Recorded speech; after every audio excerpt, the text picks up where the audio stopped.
Big up, big up, big up, and welcome to Liverpool 12th Man Show. This is going to be a fun show because it's going to be easy.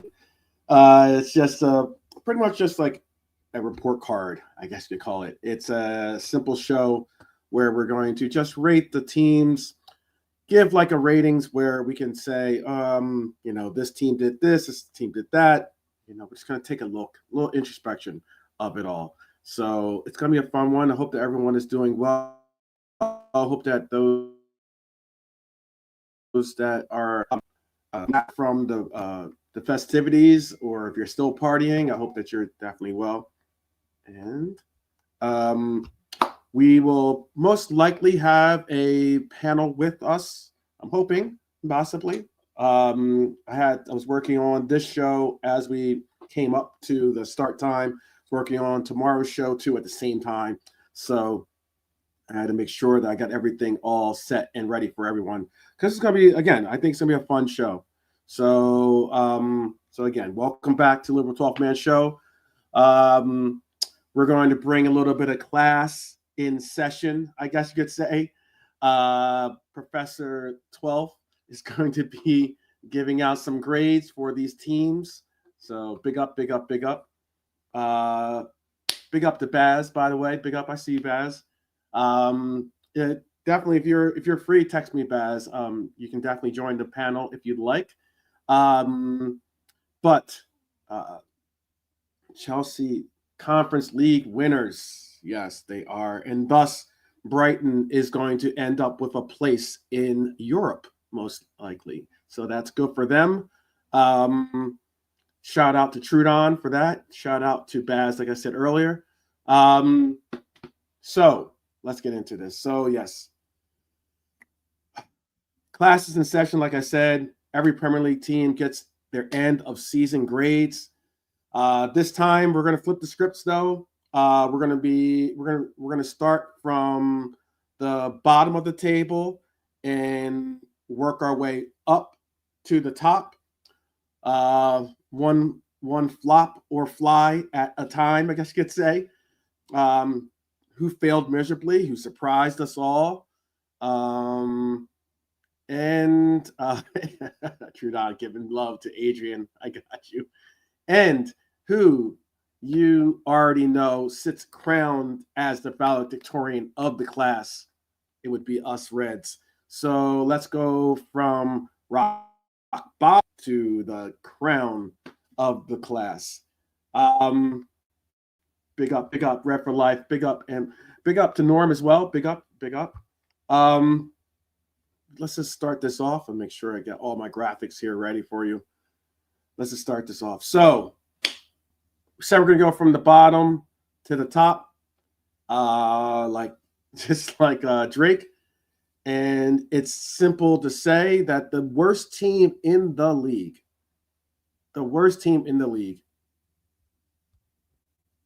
was, let me make sure, Southampton. Very easy to say. Southampton. Whoops, let me make sure. Southampton was easily the worst. You know what? Let me double check too, by the way. I see you in the chat here. I can tell you right now. I did get your big up. I did get it. I will do that. I will email you back, Norm. I will get you. I got your email, by the way. I did get it. I'm gonna star it to make sure that I don't misplace it. Also, as I was saying, let's start it off. Southampton, easily the worst team in the league. I just don't know what's up with Southampton, really, to be honest with you. They're just in this little bit of a void where they have such incredible talent that goes through Southampton, but yet they just aren't able to keep the talent on the team. They're not able to really put together really good solid runs, consistent solid runs year after year. And it's unfortunate. It's certainly unfortunate because it finds them going from Premier League to the Championship, and now back to again, like I said, from Championship to the Premier League back to the Championship, and it's something that can, I'm sure, be frustrating for Southampton fans. They've got a good history behind them, and 12 points isn't going to cut it. Let's just be honest. 12 points isn't going to cut it. They had a minus 60. Let me repeat this. They had a minus 60 goal differential. That is just not good enough. It saw their coach get fired midway, and even though they did that, they still couldn't figure it all out. Ivan Juric, I think it's pronounced, Juric, didn't have a prayer, and Russell Martin's setup collapsed before Christmas, like I said. Soleimani at Southampton would we should keep an eye on 12th. Quick, strong, skillful, only 23. I think Soleimani was. I saw when he played against us, he was a good player. I will agree with that. He did do pretty good performance against us. Let me make sure. Making sure you can hear me too. So I think the only other highlight, maybe other than Soleimani, obviously would have been the youngster Tyler Dibbling. He showed a spark of potential. He certainly has people very, very interested in what his future would have been or can be. He's a talented player, someone that definitely had some of us saying that we wouldn't mind possibly seeing him play as a Red. I don't know if I would go that far because he is a player that is certainly young. He's 19 years old. He's certainly a player that has an incredible ceiling ahead of him, potential out the box, but 19 years old, that's very difficult to put a lot of stock and investment in a 19-year-old. So I don't know if Tyler Dibbling would. It's a weird place, and this is just speaking on from a Reds perspective. It's a weird place where, unless you're a part of our youth academy, I don't see us really having a lot of room to develop players into those superstars, even though that has been our forte for so long. At this moment, though, with bringing in the likes of a McAllister, or bringing in the likes of a Domus Basalai, or bringing in the likes of a Gravenberg, these players are either at the cusp or really already involved. We did do it for Gravenberg, I will admit that, but I don't know if we would be able to do it for a player like Tyler Dibbling at the striker position. I might be off on that. You might think differently. You could definitely tell me. But I just don't think that's the case for Tyler Dibbling. But we'll see. He's a young talent. Certainly someone that's played well this year, can play multiple positions on the pitch, can play right wing if you wanted him to, can obviously play striker, can play center mid. Very talented player. Let me look him up and see if I can find out what his because he started a lot of games too. Started 20 games, had 33 total games altogether. But yeah, it'd be a lot to say a player that started 20 games, had 33 total games, and had 2 goals. That's the player we're going to put our investment in. It's tough. That's difficult. Pretty difficult. So I gave Southampton an F. The 60 goal differential is just bad. It's bad. I'm sorry, Southampton. Try better next time. You'll be repeating the grades, I guess. So next on our list, and this is obviously going from 20th to first, is The next on our list is Ipswich Town. Ipswich Town was Ipswich Town was a dream that died fast. It is something that Ed Sheeran probably will write a song about, maybe. Uh, it is something that I was, I was, I guess you could say rooting for them to do well, or at least make a run for it. I know one of my friends has here in the States actually knows one of the owners of the club.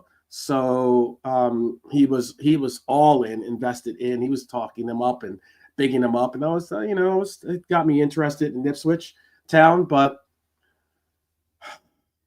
from League One to the Premier League in 2 seasons, that's immensely incredible progress in town and the likes. However, being in the Premier League is just that.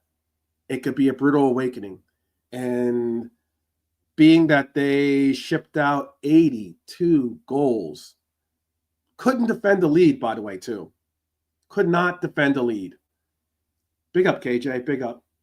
And big up to Dustin, too. They could not, Ipswich Town could not defend the league. They were up in quite a couple of games, in like a few games. They would start out, they get the opening goal or something along those lines, and maybe even push out the 2 goals if you're lucky. And they just could not hold on to these leads. Obviously, Liam Delap showed such promise that it's getting him a move to a big team. 12 goals. He's certainly one to watch his progress, but I don't know where Ipswich Town. I think their coach is a good coach, by the way, too. I definitely think their coach is a good coach. And as much as I wanted to give them, not wanted to, but as much as I was going to give them an F grade, I still thought that the fact that they've gone from, again, League One to the Premier League, they've gone from they've got a good coach, they've got some very good components to their team. I think their coach is going to figure it out for them. But again, it's tough sledding once you get to the Premier League, because it's not easy. Every game counts, and you have to show real resolve to hold on to those leads and the likes. So with that said, I've given Ipswich Town a D+. A D+.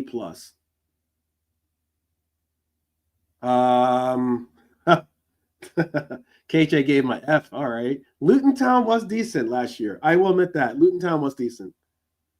Yeah, Luton Town was decent. Maybe I should give him a D. I think I'm gonna see if I can. I might downgrade it to a D, but I have it as a D+. Luton was a good team last year. Luton was a good team. Shout out to the Tractor Boys, and also what is Luton's I can't remember Luton's what is Luton's nickname again? What is Luton Town's nickname? Everyone knows. I think that was like the Hatters or something like that, right? The Hatters, yes, the Hatters. Okay, so yeah, I gave them a D+. Could have been a D, but yeah, it was something. They were something. On to the next, and that is shout out to a friend of the channel, Ant. His team ended up in relegation, being relegated. Easily the most talented team in the championship last year. It's why they just vaulted to the front of the class, and now and had found themselves going to the Premier League. However, just don't have what it takes to stay here for some reason. I don't know what's happened to a club that has a very, very inaltered history. Let's be honest. Vardy hit his 200th goal. Shout out to the Red Bull drinking striker. But that's where the smiles end, I guess you could say. I mean, look, Steve Cooper was sacked early. He was also one of the top candidates. When we did our show, he was definitely one of the top candidates to find yourself looking at someone that would have been shown the door. I don't know why he was given the position with Leicester. I understand that with the exit of Maresca to Chelsea, it definitely had them scrambling to find someone that could hold down the fort. They ended up sacking Cooper. They ended up going with Ruud van Nistelrooy, which, again, he couldn't stop the bleeding either. By that time, I guess it was pretty much a lost cause. He had 8 home losses in a row. Like, that's unacceptable. That alone should have gotten Van Nistelrooy sacked, to be honest with you. 8 home losses in a row. That's unexcusable. One of the worst, and I admit this, unfortunately, Ant, this is nothing directed towards you, of course, but they have to be one of the worst stories of the season. They are a team that is undeniably talented enough to not be considered a championship team. However, they are a team that has no direction, no real ordinance of a semblance, and it's gotten them relegated again. And that's a shame. This is a team that won the Premier League years ago, of course, but won the Prem. Cooper was a horrible, horrible appointment. Horrible appointment. And it goes to show you, that's one of the reasons why I think sometimes, the coaching carousel in the Premier League can sometimes be a joke. There is absolutely no way that Cooper should have gotten that job. And I'm sure there were plenty of other coaches that could have either done or at least brought some type of vision in some direction that would have at least made Leicester an interesting, fun club to watch. And I agree. KJ saying they had FFP, PSR problems as well. They couldn't spend. Look, Leicester getting dropped is probably the Premier League's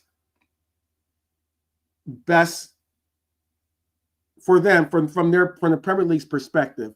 It is probably the best result, considering they had FFP problems, they had PSR problems, they had the issues with the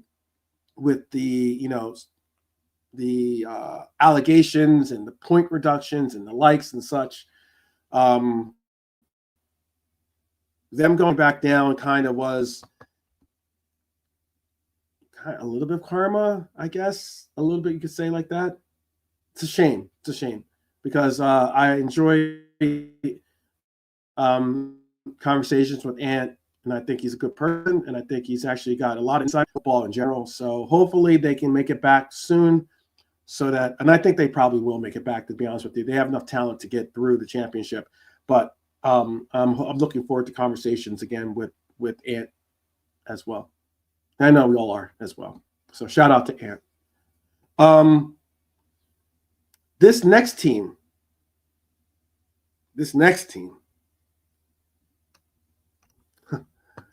I tried to give props out to Jacob, but he was too busy, I guess, to notice my comments. So,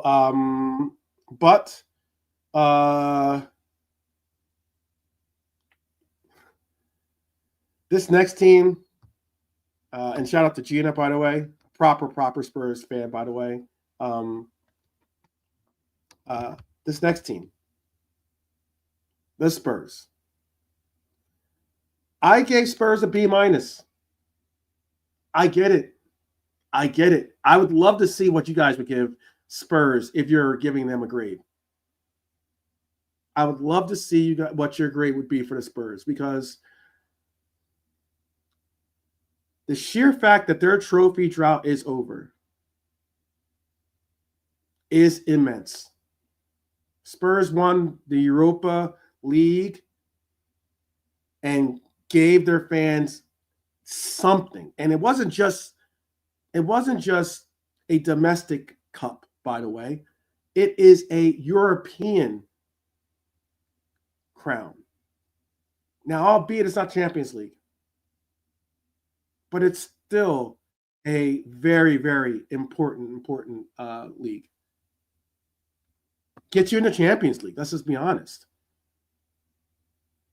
But you can't forget that they lost 22 league games. I don't know what this does for Ange's job. I know he made a cheeky little comment where he said, if you like what I've something to the likes of, if you like what I did in the second season, wait and see for what I can do in the third. Something along those lines. Absolutely a bizarre season that a team like this could end up in a Champions League position. Absolutely incredible that they can end up in a Champions League position. But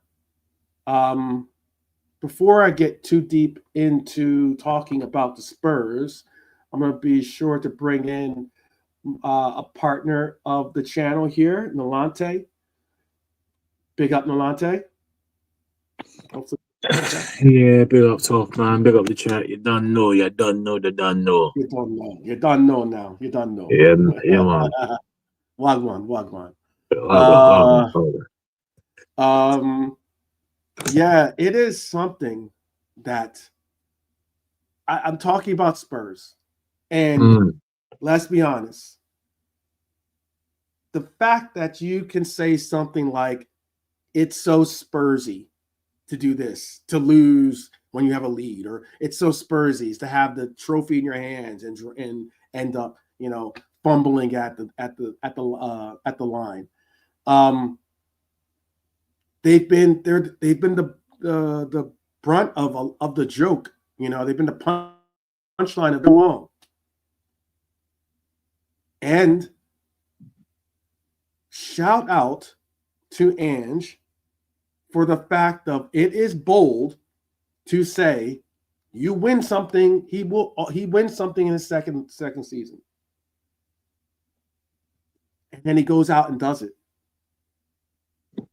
Absolutely, with the horrific showing. And they had absolutely, you hear the crying and the boo-hooing from Arsenal fans about their injuries. Spurs had a gang of injuries this season and still ended up getting through the Europa. What would be your grade for this team if you had to grade them yourself? I gave them a B minus, like I said, like you can see, but what would be your grade if you had to grade them?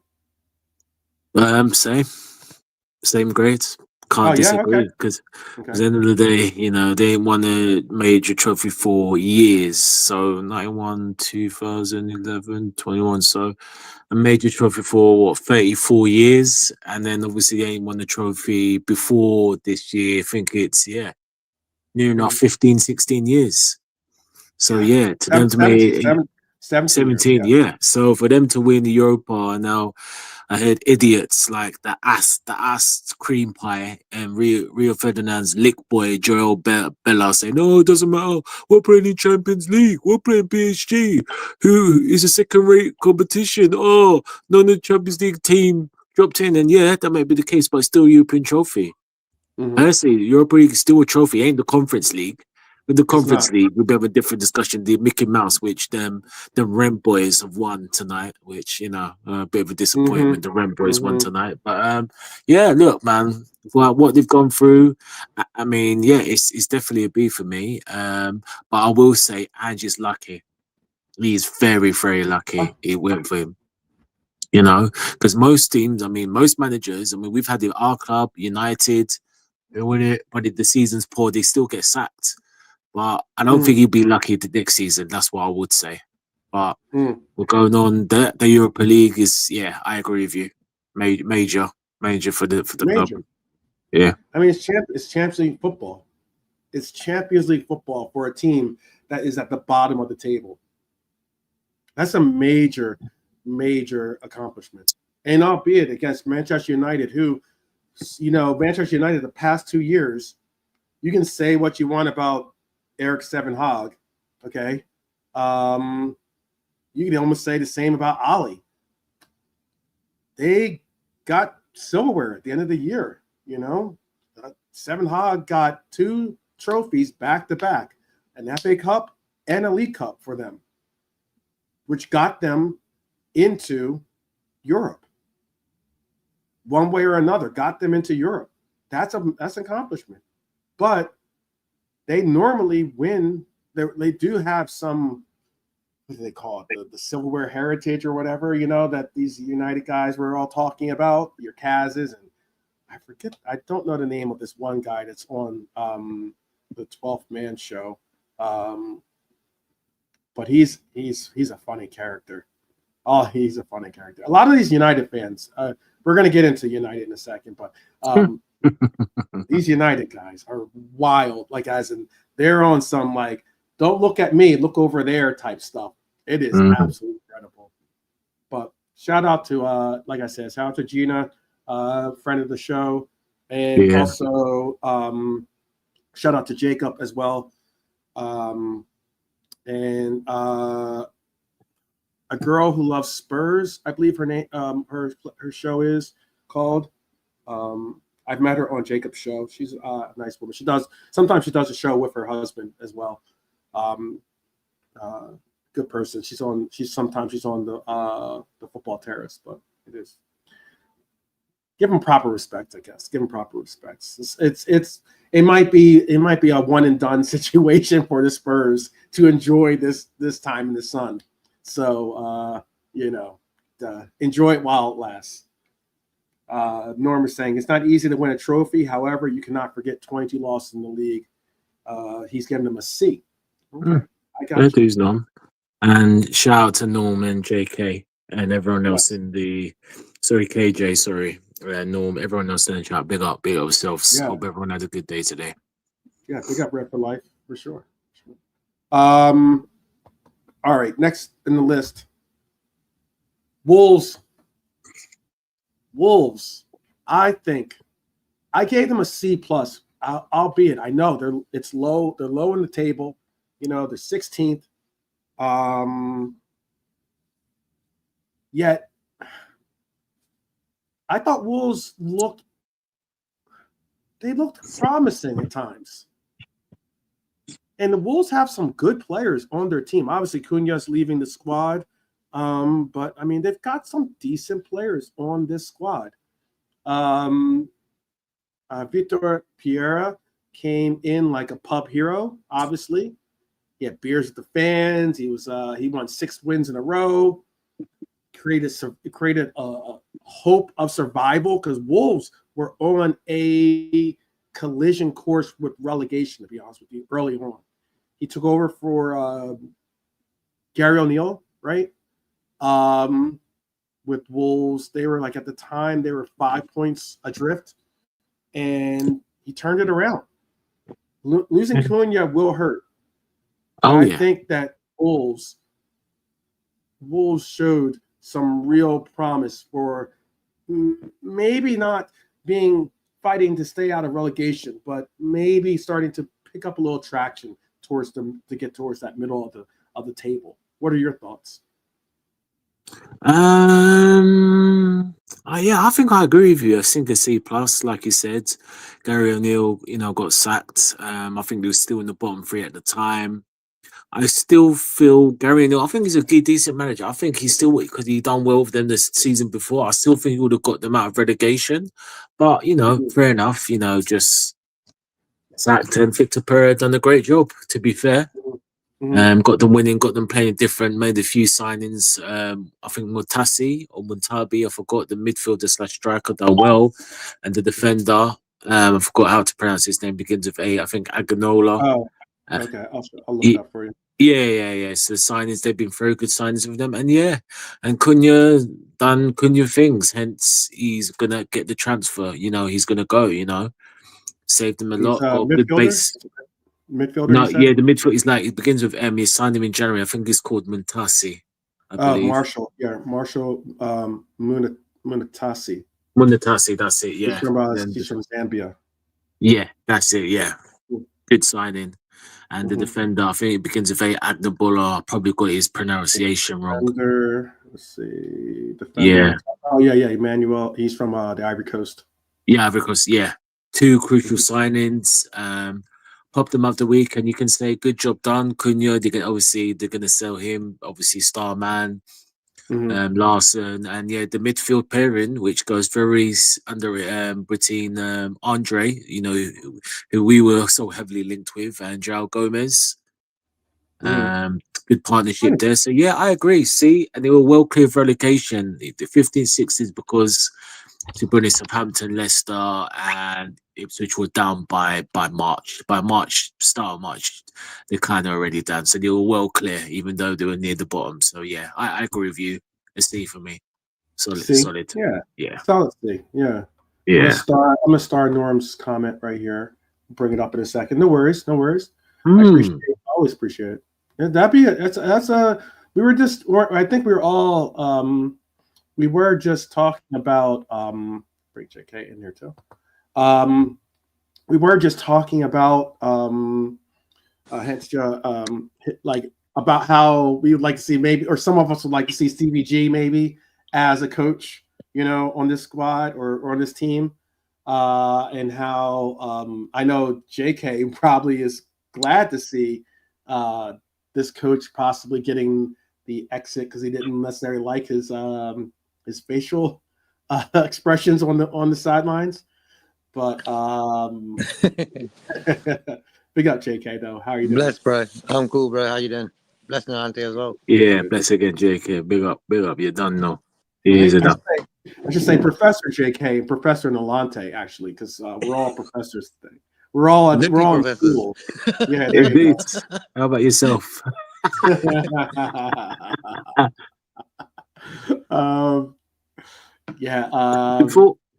Before you go on, though, just to mention, even to the chat, JK obviously. Well, no, I was speaking to him. I'm sure I told you. Yeah, I bumped into the Coppish guys. Yeah, that's cool. You bumped into all three of them, or just all three of them? Yeah. Cal, Matt, and Drift. Cool. Yeah. It got into London. Yeah. Cool. Gave a little plug. Super cool. Shout out. Yeah, it's cool. Yeah. Though Drift was looking like, who is this guy? Oh, well, really? No, yeah, but not in a bad way. But just again, because the when like yourself, when you're on your net and people, you never know in it, and you just have to be aware in it.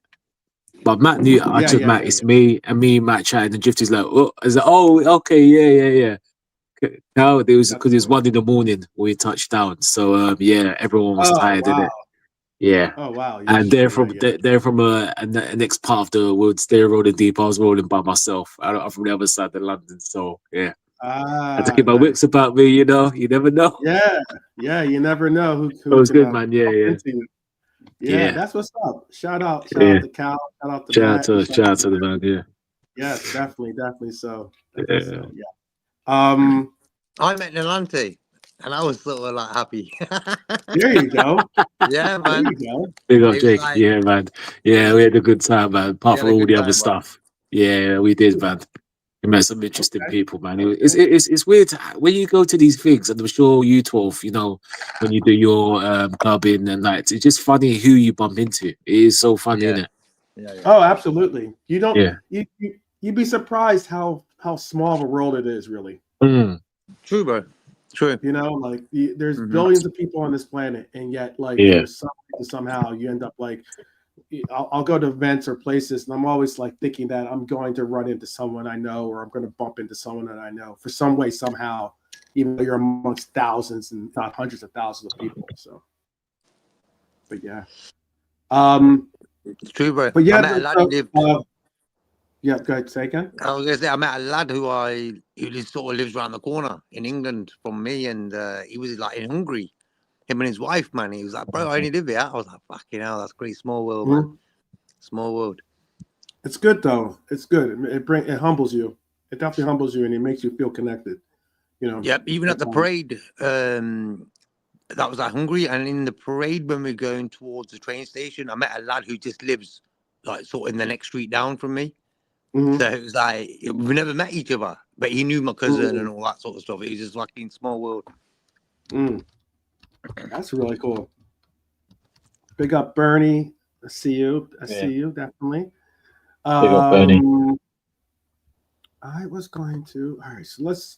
Do you want to comment real quick about apparently Dirk Kuyt being linked to replacing our assistant coach? Do you want to speak on that? I like Dirk. He's a hard worker. He did well for us.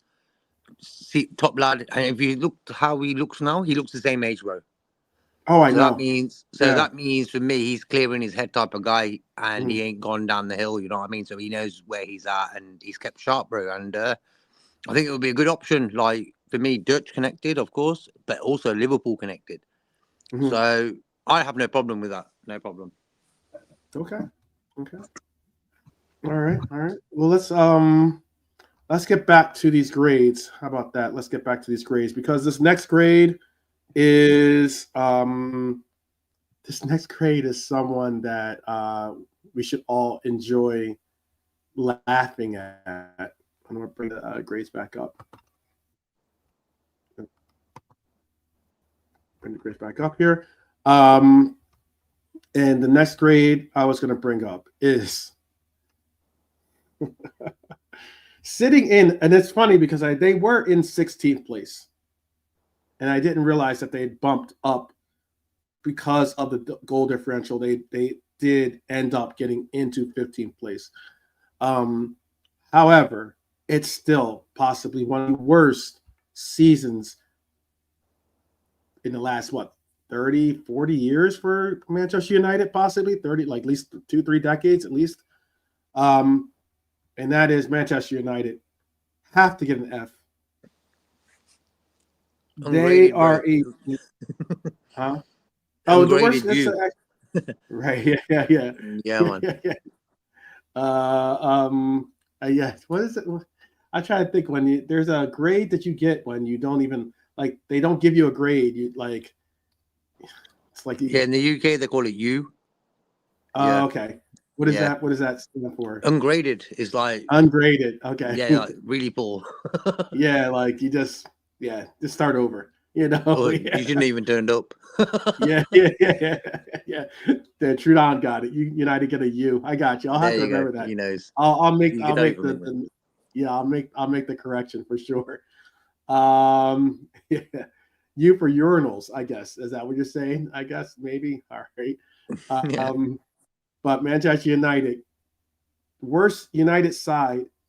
I did have this written down. It was the worst United side in over 50 years. Wow. 50 years. It's the worst side in 50 years. Ten Hag, aka Seven Hag, spent £200 million. And like I said, credit to him. Got a League Cup. It's an important title. Got a FA Cup. Some might say even a more important title. The FA Cup saved him from getting sacked from a horrible year. but still saved them from getting sacked, because that's what you're in this run for, is to win silverware. But he got sacked. Ruben Amorim, who some of us, not me, but some of us did want to see as our next coach, before we appointed Arne Slot. I was on the Alonso team, for us to hire him. But Ruben Amorim came in, stuck to his 3-4-2-1 mentality or formation, and United just got worse and worse and worse. They lost the Europa League final in embarrassing fashion. Let me repeat that. They lost the Europa League final. 1-0 to Spurs in embarrassing fashion and finished 15th. I don't know if you can get any more shocking. The F should be a U. I get that now, but what would you have rated Nolante? And then JK, tell us what your thoughts are on them too. Oh no, man! I don't give them an A. A grade for everything great at United.com. Oh, they've been brilliant. Oh no, A star, fantastic. I love the way they have rat droppings coming from old toilet. Oh, the football scene. Oh, you know that world-class striker Hoyland? I love the way he just misses open goals. And Ruben Amorim, remember that coach? I love the way he just dismisses this team and calls them the worst team in Premier League history United has ever had. Oh no, I love it. I thought they were great. You know, hey Star, come on, man. You've been so rude, Toff. So rude. Hey Star, and hey, JK, listen. Took points off the asses. I mean, hey Star, man. What a great team. Long live United.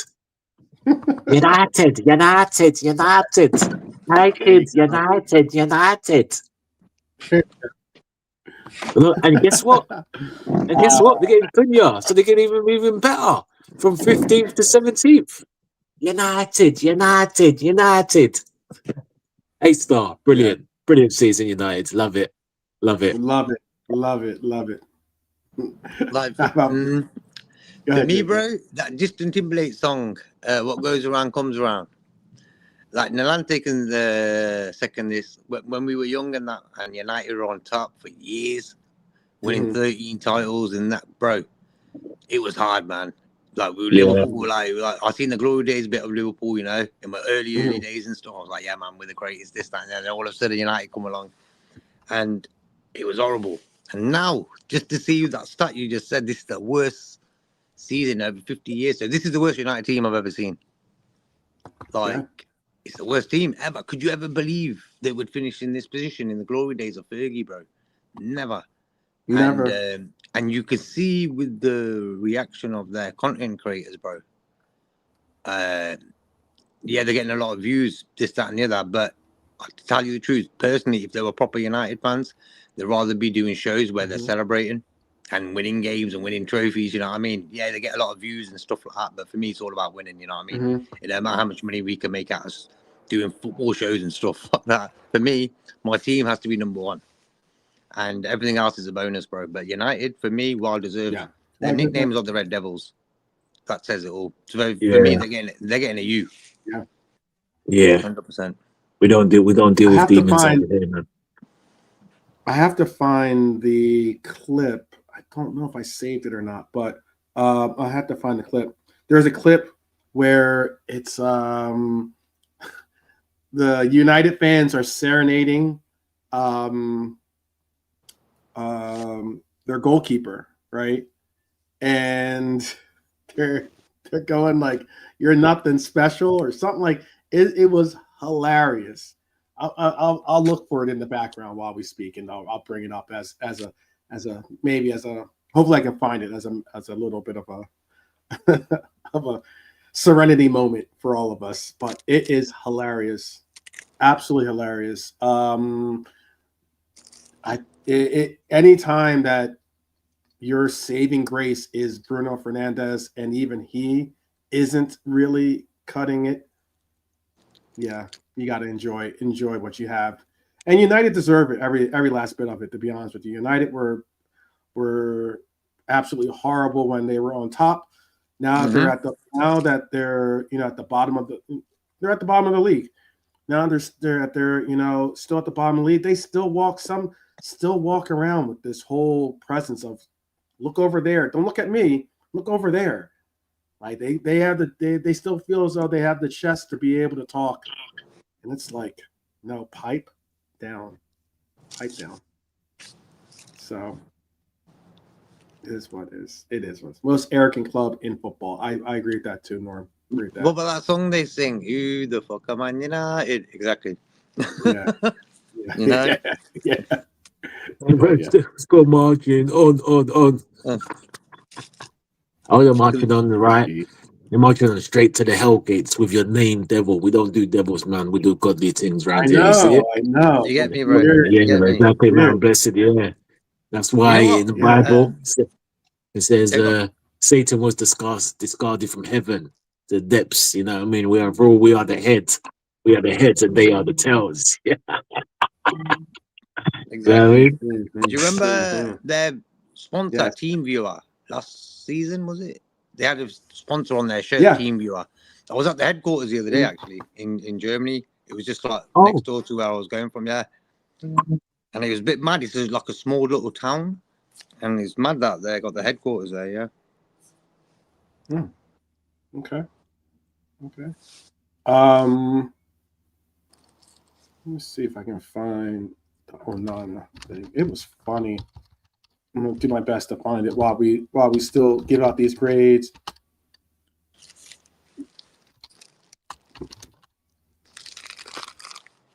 Hold on 1 second. Let me see if I can find it. So, I will find it. It is absolutely hilarious. And I don't even think he cared, by the way. I don't even think Onana cared. He kind of just shrugged it off. But all the same, let's get back to these grades. Beyond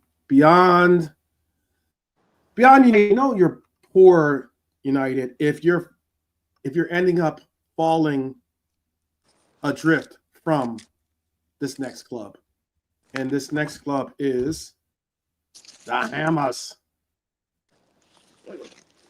No pace, no midfield. I was gonna say steal. Even Graham Potter couldn't fix this. Far cry from the European glory days of West Ham, and a huge letdown after some real spending. By the way, West Ham didn't. I mean, they spent some money this year. So, or at least last season they spent some money. Wan-Bissaka was solid, but I'm sure he was probably just solid because he was just happy to be away from Old Toilet. But other than that, he gave West Ham a D+. They, in the beginning of the year, they were poor. We absolutely. What did we score in them? 5, 6 goals? What did we score in them? Didn't we score 5 goals twice against them or something like that? Yep.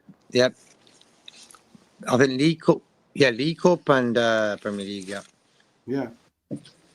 But for me, I think Potter is one of them guys from England who isn't great, but because of the way he looks and this and that, that. What has he really done? Like, he made Brighton okay. Didn't win nothing. Got them playing all right football. Got a big move to Chelsea. Got sacked. He's at West Ham now. And look at West Ham's players, bro. Kudos, Bowen, Paqueta. They got some ballers in that team. And what did they do, really? They beat Ipswich on the last day, I think it was. Yep. But other than that, bro, real poor season by them. They had that guy. What was his name? The one who got sacked before Potter came in. He was the Wolves manager one time as well. I was expecting him to turn it around for him. I thought, he'll come in and do a good job, but he hasn't. Just hasn't at all. Absolutely hasn't. What about for you, Nalante? West Ham, man. You know what, man? I got it badly wrong at the start of the season. I thought they were going to be top six. Actually, Really? Locatelli. Yeah, I did. I actually do. I thought they made some good signings that will improve the squad. And Locatelli's a good coach, and it's just gone horribly wrong. Very horribly wrong, Players, shout out for you owning up to that, by the way. Shout out to you owning up to not easy. Oh yeah. No, 100%. It's just gone wrong. I don't know what's happened. They've just lost at times. They just look not organized. Maybe one or two of the signings, even Luis Guimaraes, the young Brazilian kid's been in and out, and obviously Locatelli, unfortunately, got sacked. He deserved it. Potter's come in, and Jackie is right about Potter. A lot of overhype with Potter, But I actually thought he would do better. I know he's coming mid-season, and he hasn't really been much. He's only at the end. And like JK nailed it on the head, I feel sorry for Bowen, Kudus, Paqueta, man, because they've been dragged down. And Bowen and Kudus has kind of, for the last maybe month, has kind of pepped him up. And you know what? Again, thank God he hasn't gone, thank God. But if Mo was going to go, I would have rated West Ham for Bowen and Kudus, personally. I would have rated both of them. Honestly, they're a better team. They'll level up. Obviously, I still want Kudus for many reasons, but it's not going to happen.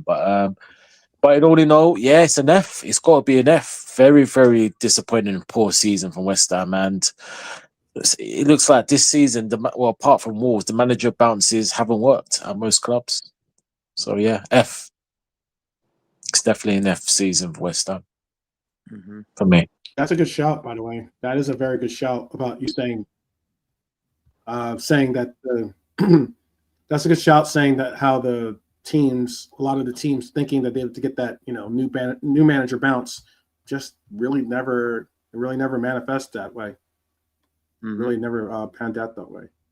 Yeah, I'll give him F as well. I am looking for it. F, all right. But proper London club. Like I grew up as my cousins all live around that area near Upton Park, their old stadium and stuff. And they're proper into their football, them lads down there. But for me, player wise, they've got some top players. And kudos for me is I wouldn't have mind taking him. Before West Ham got him, I thought, you know what, let's get him in. He's a player. I've seen him play for Ajax loads of times because I watched Ajax. I said, this guy can play. He's a good player. And I was thinking, why didn't we go for him before he went to West Ham? I thought, West Ham, really? Yeah. I thought, that ain't the level he should be really at. But we'll see what goes on with him. I think he deserves to play at a better team.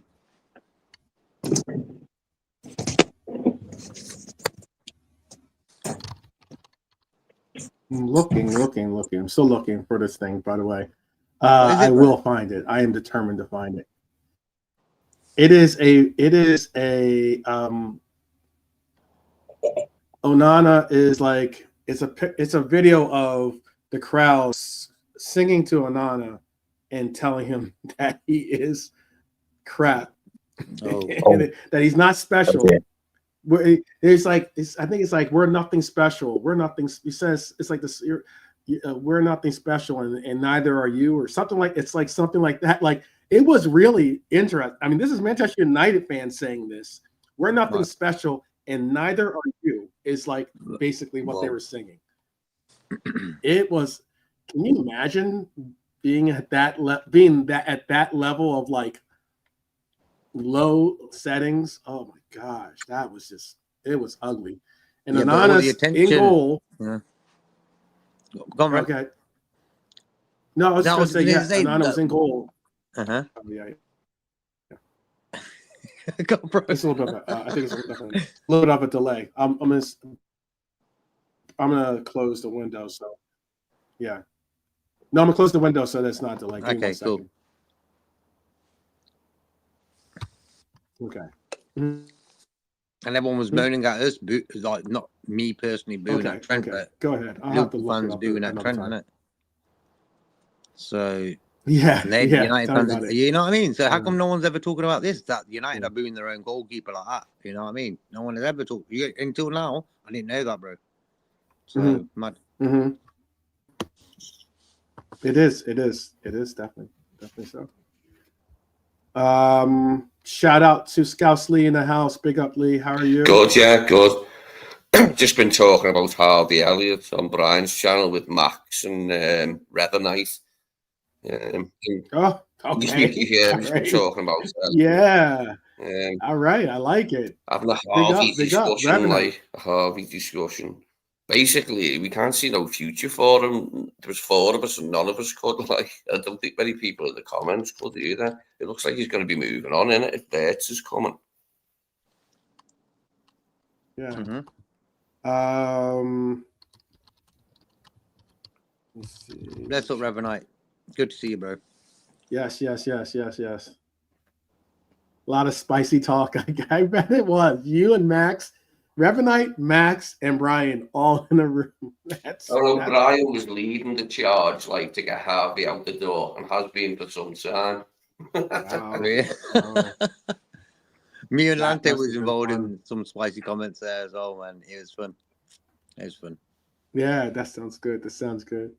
All right, well then, quickly, let's get into, we're about to go into the hour mark. We're almost through, let's see, we're at Everton right now, so we're about mid-table here. Let me get to who is, or what is our crosstown rivals. What is their rating for me? It hurts, but I gave Everton a C+. So, David Moyes' return was huge. I mean, they were struggling, and they had no real rudder as to going forward. And suddenly they're safe, and I mean safe. They looked like a different team under this coach. It was a farewell season. For Goodison Park.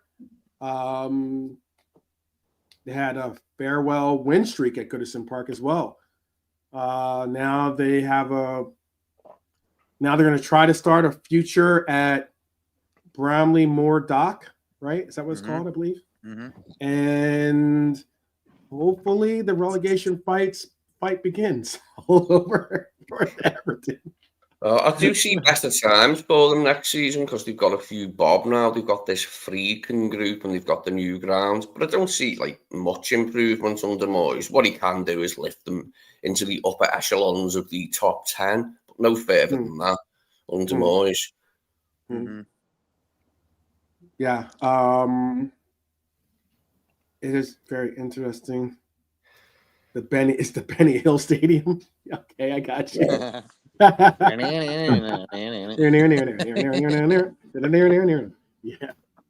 could see that. Benny Hill Stadium. That's what I'm going to call it from now on. That is funny. Norman. That's a top one. That is funny. The name is something similar to that, though. Yeah, it is. Have the picture of Benny Hill with when he does that weird little like salute. That little hat on. Yeah. That'd be good. That would be really good. What were your grades then? I gave him a C+. Maybe I was being nice. I was being a generous professor here. Tell me, Professor Lee, what would have been your grade then for Everton if you're going to grade them? We grade for Everton this season. Yeah, for this season. Yes, sir. This season. Okay. Yeah, C+. That looks good. Because they weren't really in the relegation conversation, were they? After even before Moyes came in, they didn't look like they were going to get relegated, and they didn't, and weren't really anywhere near it. So it is quite good for them compared to the seasons that have just passed, where they only just about survived relegation by the skin of their teeth. This season was a marked improvement. And as I said, I can see them going on and improving under Moyes next season, but no further than a few places into the top 10. I was trying to be as unbiased as possible by not, because I did want to give him a C-, but I was trying to be as unbiased as possible. But Brian's with us as well. Big up Brian. The Irishman's in the house. All done with his battle royal with Max and Revenite, I heard. Over ringlets. I was just laughing about what you were saying about Harvey. You know, we were having a talk with me about Harvey. I was just telling Swelt about that. If you open up the kitchen, it's going to get spicy, you know? Maybe so. Maybe so. So some interesting cooks in the kitchen for sure. I like it. Yeah. I like it. Yeah. We're giving grades for the season grades for excuse me, for the teams here. Nice. We've moved up to Everton.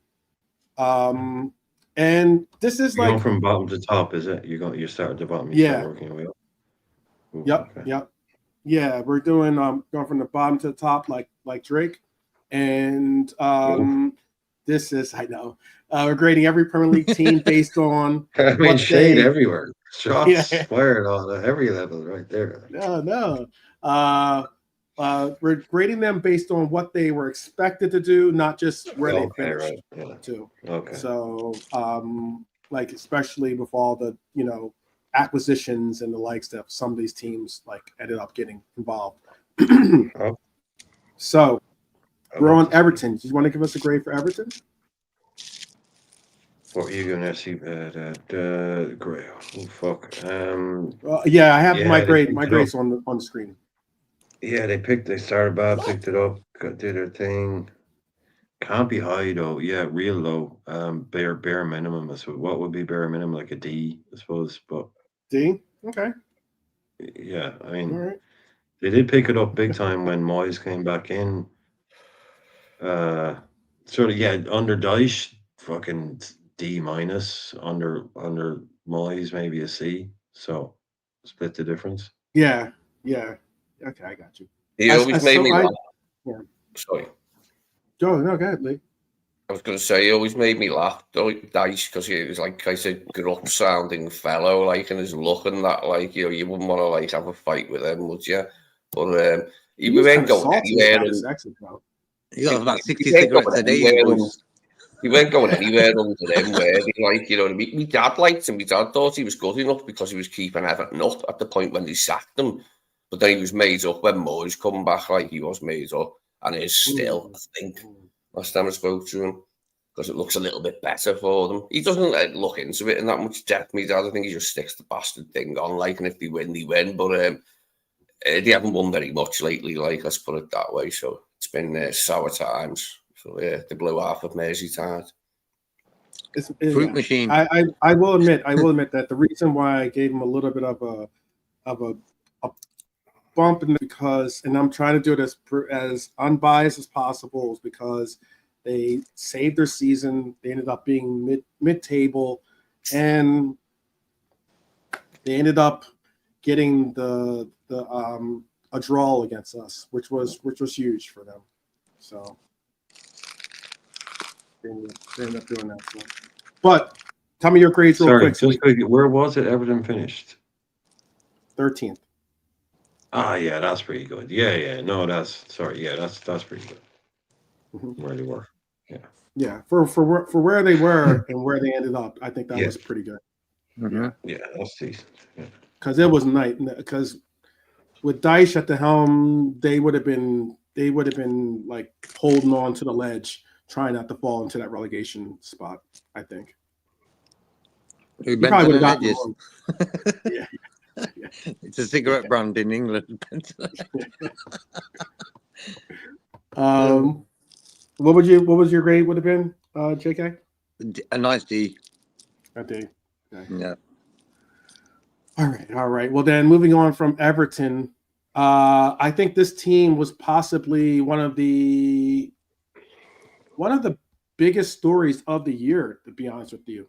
Have an incredibly talented coach.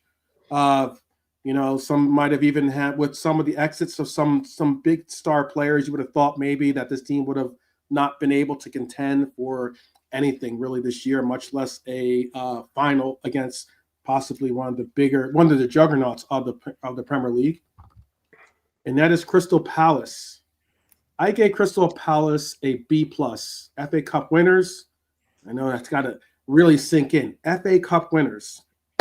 Their first trophy in their 119-year history. And they did it against beating Manchester City.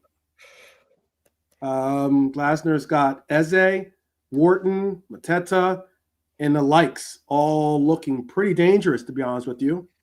And obviously they ended up still getting a result against us, unfortunately, in our final game of the season. Can they keep them all? And can they not only keep all that core of players, but can they keep them moving forward? Much less, can they even keep their coach? That's the big question. But I gave them a B+.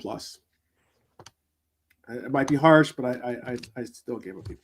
Some might have them higher, maybe lower. Let me hear you. Lee, what did you have for them? What would you have given Crystal Palace? For the mark for their performance the other day, over the whole season. For the whole season. This is for the whole season. Yeah. This is for it's not just saying, oh, they got 12th place, so we're not gonna go F, and then go all the way up to like A simply because of placing. Well, this is as good as it gets with Palace, isn't it? Palace have never been any higher in the world than winning the FA Cup and finishing where they finished. They probably finished higher, but not very often. So this is as good as it gets for them. And I think they've got a chance of winning the Europa League as well with Glasner, who's already won the competition with Frankfurt at the helm. So, yeah, it's all going good. And you'd have to give them a good mark, wouldn't you, because of the cup? I wouldn't have been so ready to say that, if they hadn't won the cup as well. But they have. So they've got to get a good mark. Let me see. I'll give them a B-. B- is a good mark. B-. Okay. All right. Let's go. All right, I'll go to JK. He's off mute. So, JK, what was your rating for him? So they finished 12th in the league, yeah? They finished 12th, yes. Yeah, okay. I'll give them a C+. But they are going to Europa too, by the way. Okay. Yeah, C+. Or a B-, one of the two. Let's go see a B-. Let's go B-. Okay. But I think that this will be their first time ever in Europe, Palace. They haven't qualified. It is the first time. Yeah. Well, yeah, that's why I give them that B- one, because I think it's a good season for them. And it could go better for them. 119 years. They've got a long history, man. 119 years. And they're still a regular Premier League team. I mean, they're what I predict for them next season is a lower league finish, maybe, and a real good stab at the Europa League. Because, Spurs and United were in the final this season. Why can't Palace go in that competition and reach the final? They did finish several places above both sides, in the league table. So I'll be backing them. That'd be a juicy one. I'd enjoy that, as an Englishman, to see Crystal Palace win the Europa League. That'd be good.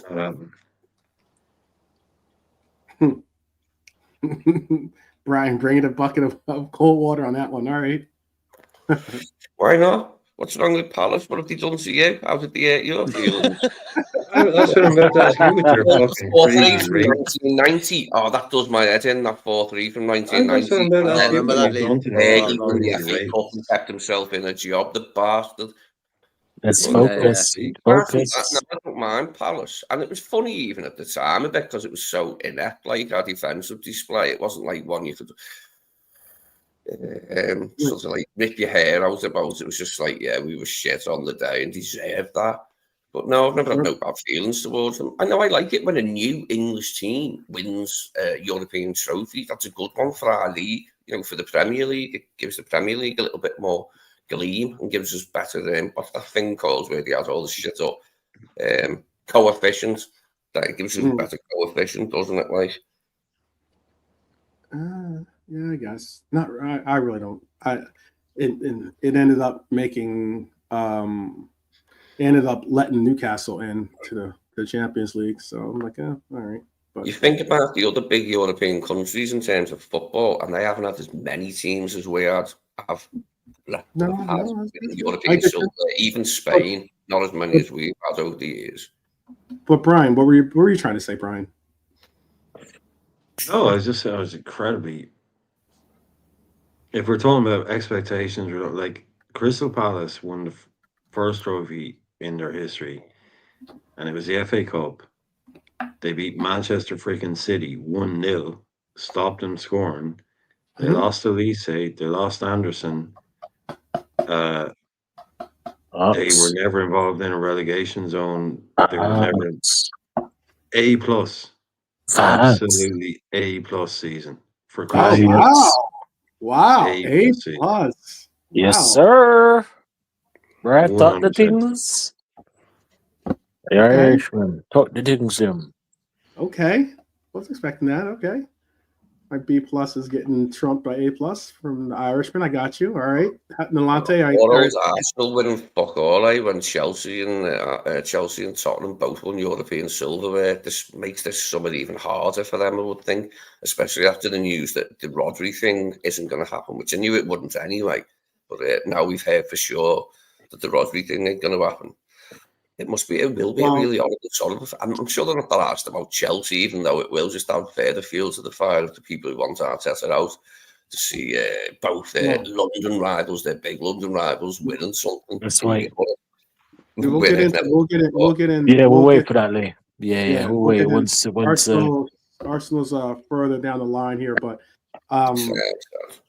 Nolante, would your rating have been an A+ too for them?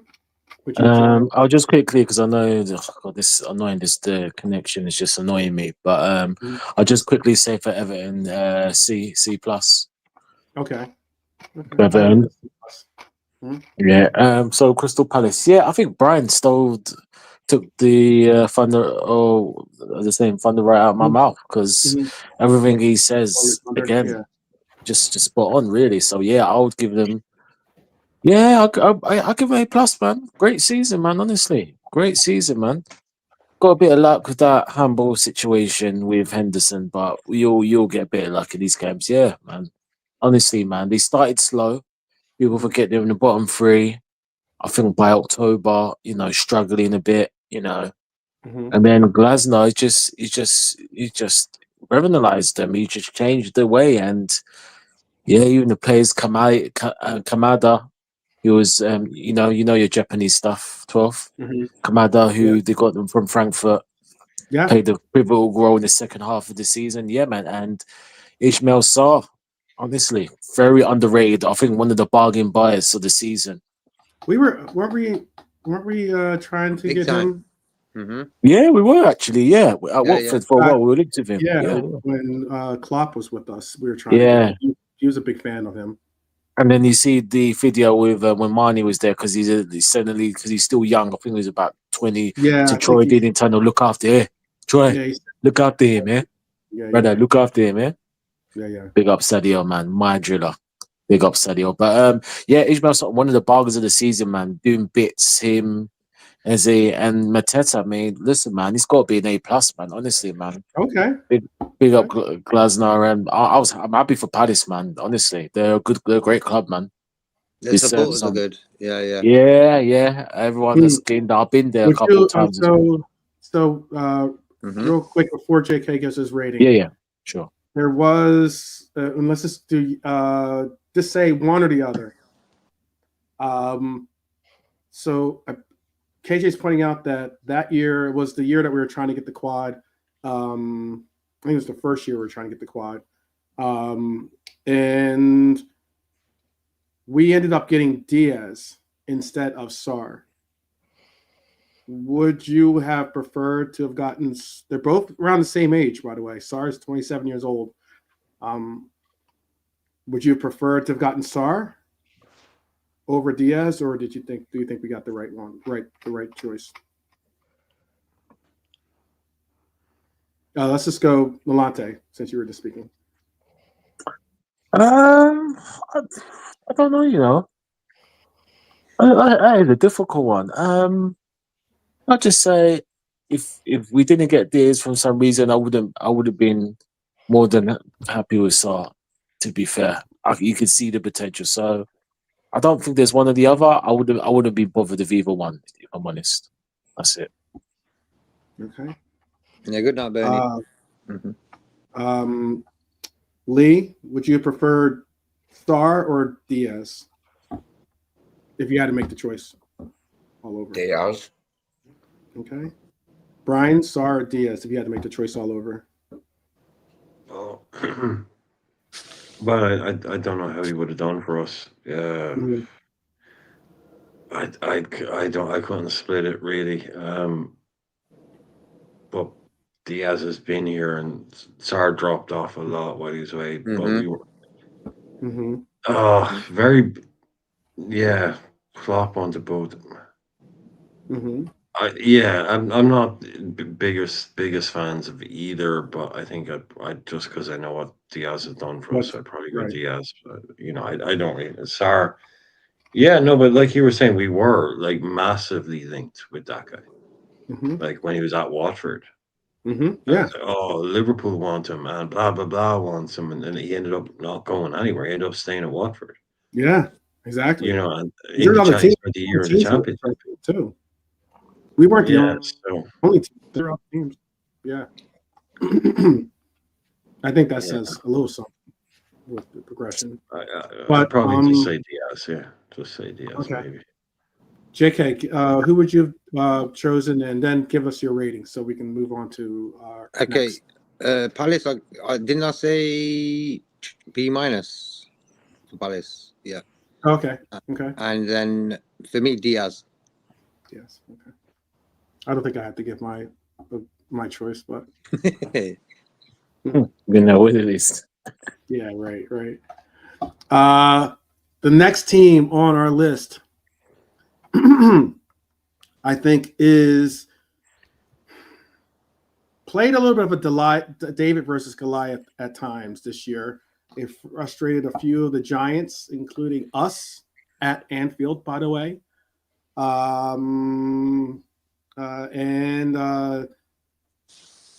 Unfortunately, Craven College wasn't their fortress per se, but they still played well enough to play us again well they played us well home and away, to be honest with you. Still a new Premier League points record for Fulham. And it is kind of interesting because some of these teams I thought would have certainly better point accumulations than that. Because I would have thought Fulham would have gotten better or had more points. 54 points isn't exactly I would have thought they would have been able to score more than 54 points in a season. But I think that's their best ever league total, by the way. Yeah, that is. It is. It's a Premier League. Best ever league total. Yeah, there's the new club. I think he's a decent manager. Marco Silva. I thought that when Everton hired him, but he didn't last that long. After we blasted them in that derby when Origi scored twice, I think it was 5-1. But I thought he was a decent manager, and he went even worse, much worse after he went. Much worse after he went. That was the signal of their decline towards like the relegation zone. Because before that, Everton are you talking about like what's his name? Marco Silva when he was at Everton. I'm saying I think he's a good manager, Marco Silva, and he's doing a good job for Fulham. I thought he should have had more time at Everton. Actually, I'm pleased he did. Talking about Fulham. He became even worse once they sacked him. But he is a good manager, Silva, yeah.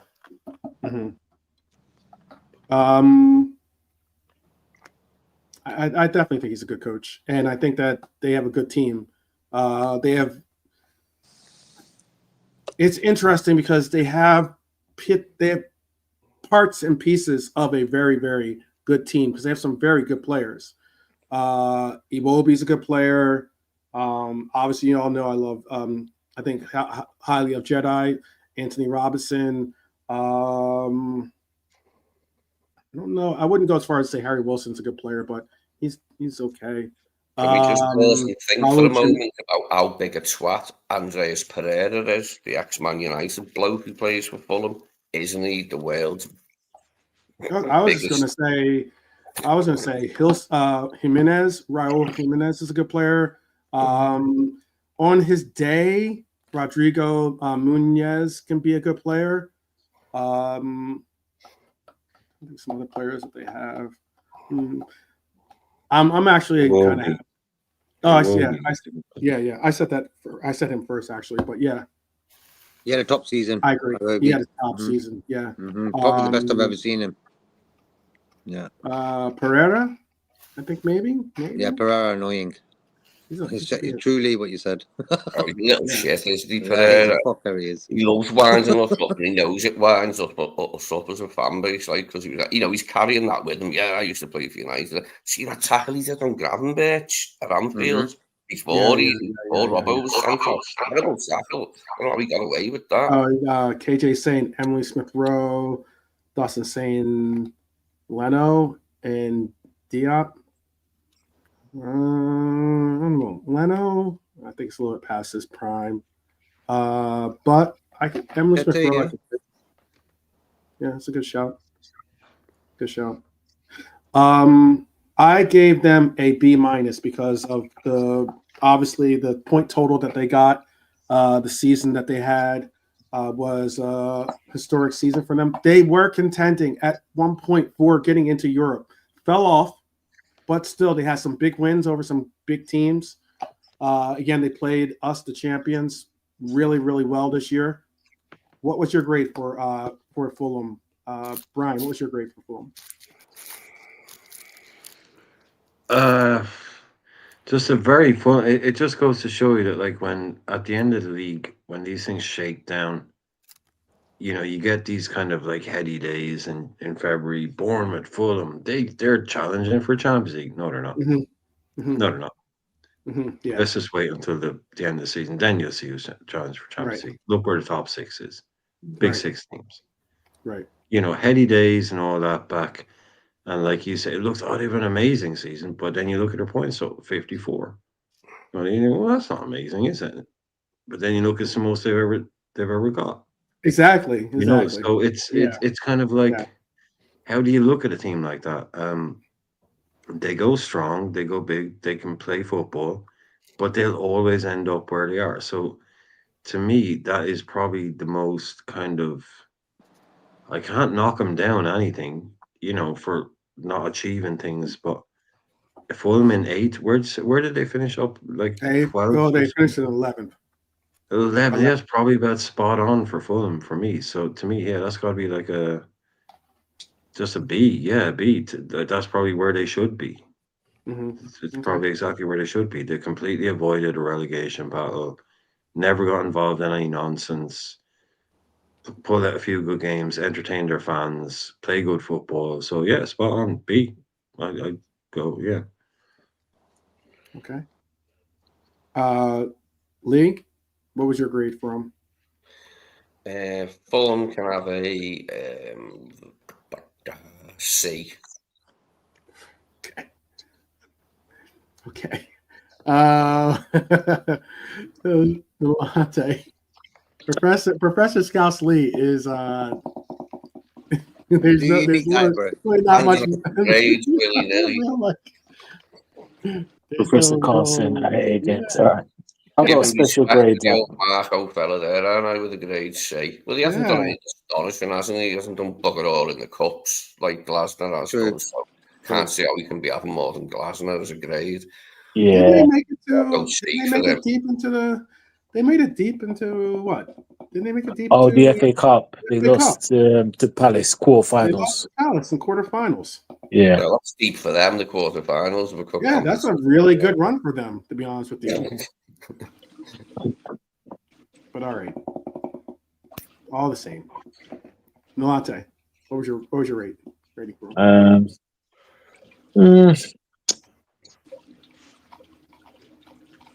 C. C for me. Yeah. C? Oh wow. All right. Well, I guess I'm not. I guess Professor Lee isn't exactly isn't too far off then with this rating. Get another C. All right. Then how about for you, JK? Same as Spurs C. Wow. Wow. Team finally Professor Lee gets twisted me. I know. No. Nah, but for me, about a C. That's About very right. rare that you'll see. Brian and I Convinced had you him. didn't lie with my scholarly wisdom, JK. Brian and I have them in the B's, and the rest of the panel have them in the C's. Okay, interesting. CBBs. Yeah, CBs. CBs. All right, then let's move on to, I think, really, really a team that has some. It's going to be interesting to see how they hold on to these players. But Europa League, bro, I think. What? Europa League. Is it you on about Fulham? No. I'm going on to the next team. Oh, okay.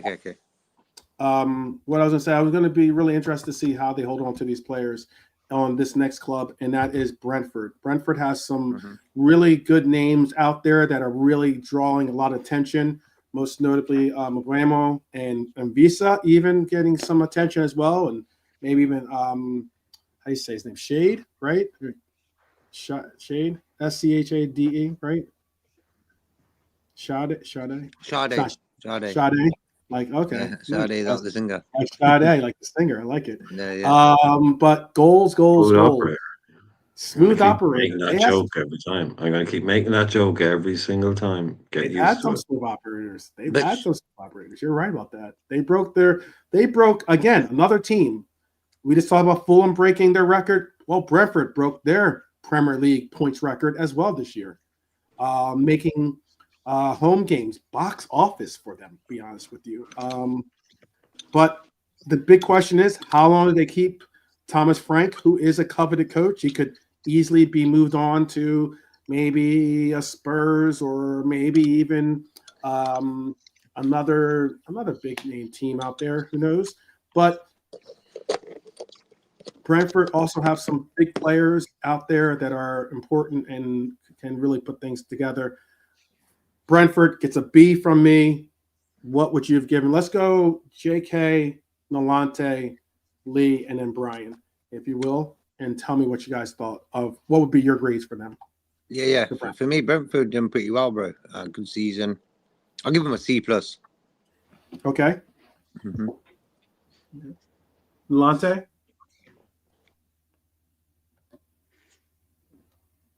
Okay, Nolante is on mute. So I'll go to Lee and then to Brian. Brentford, for them, it was okay, wasn't it? They were in it with a shout of European football towards the end for quite a while, until like just a few weeks from the end. So it's a good one for them, innit? If you take it like, where they finished, which is how you judge it. So I would give them what can I have? Like a B+. Yeah, B+ is a good one for them. Because, the sort of like recent to the top division, I can't ever remember them before they were in it this time, being in the top division. So to be in the shout with Champions League places, European places with a few weeks before the season ended, I think it's a B for them. Like a B+. B+ is probably a good one for them. Okay. All right. Is Nolante back? Nolante. Yeah. What would be your rating? Brentford. The Bees. West London. African connection at top, man. Yeah. Great. Some great stuff from Thomas Frank, There's some good football. Defensively, they haven't been as strong at times, but attacking-wise, with Bebo and Wissa, they're up there in terms of players, Double digits from both of them. And Kevin Schade been very good. So, yeah, I'll give them a B, man. 11th place is a good finish, man. And Frank's, I think he, as a coach, is growing all time by time. But, yeah, B- for me. I even mentioned Thomas Frank's name when we were looking for a manager after Klopp. I said, you know what? I like the guy. I like his personality. Plays good football. Yeah.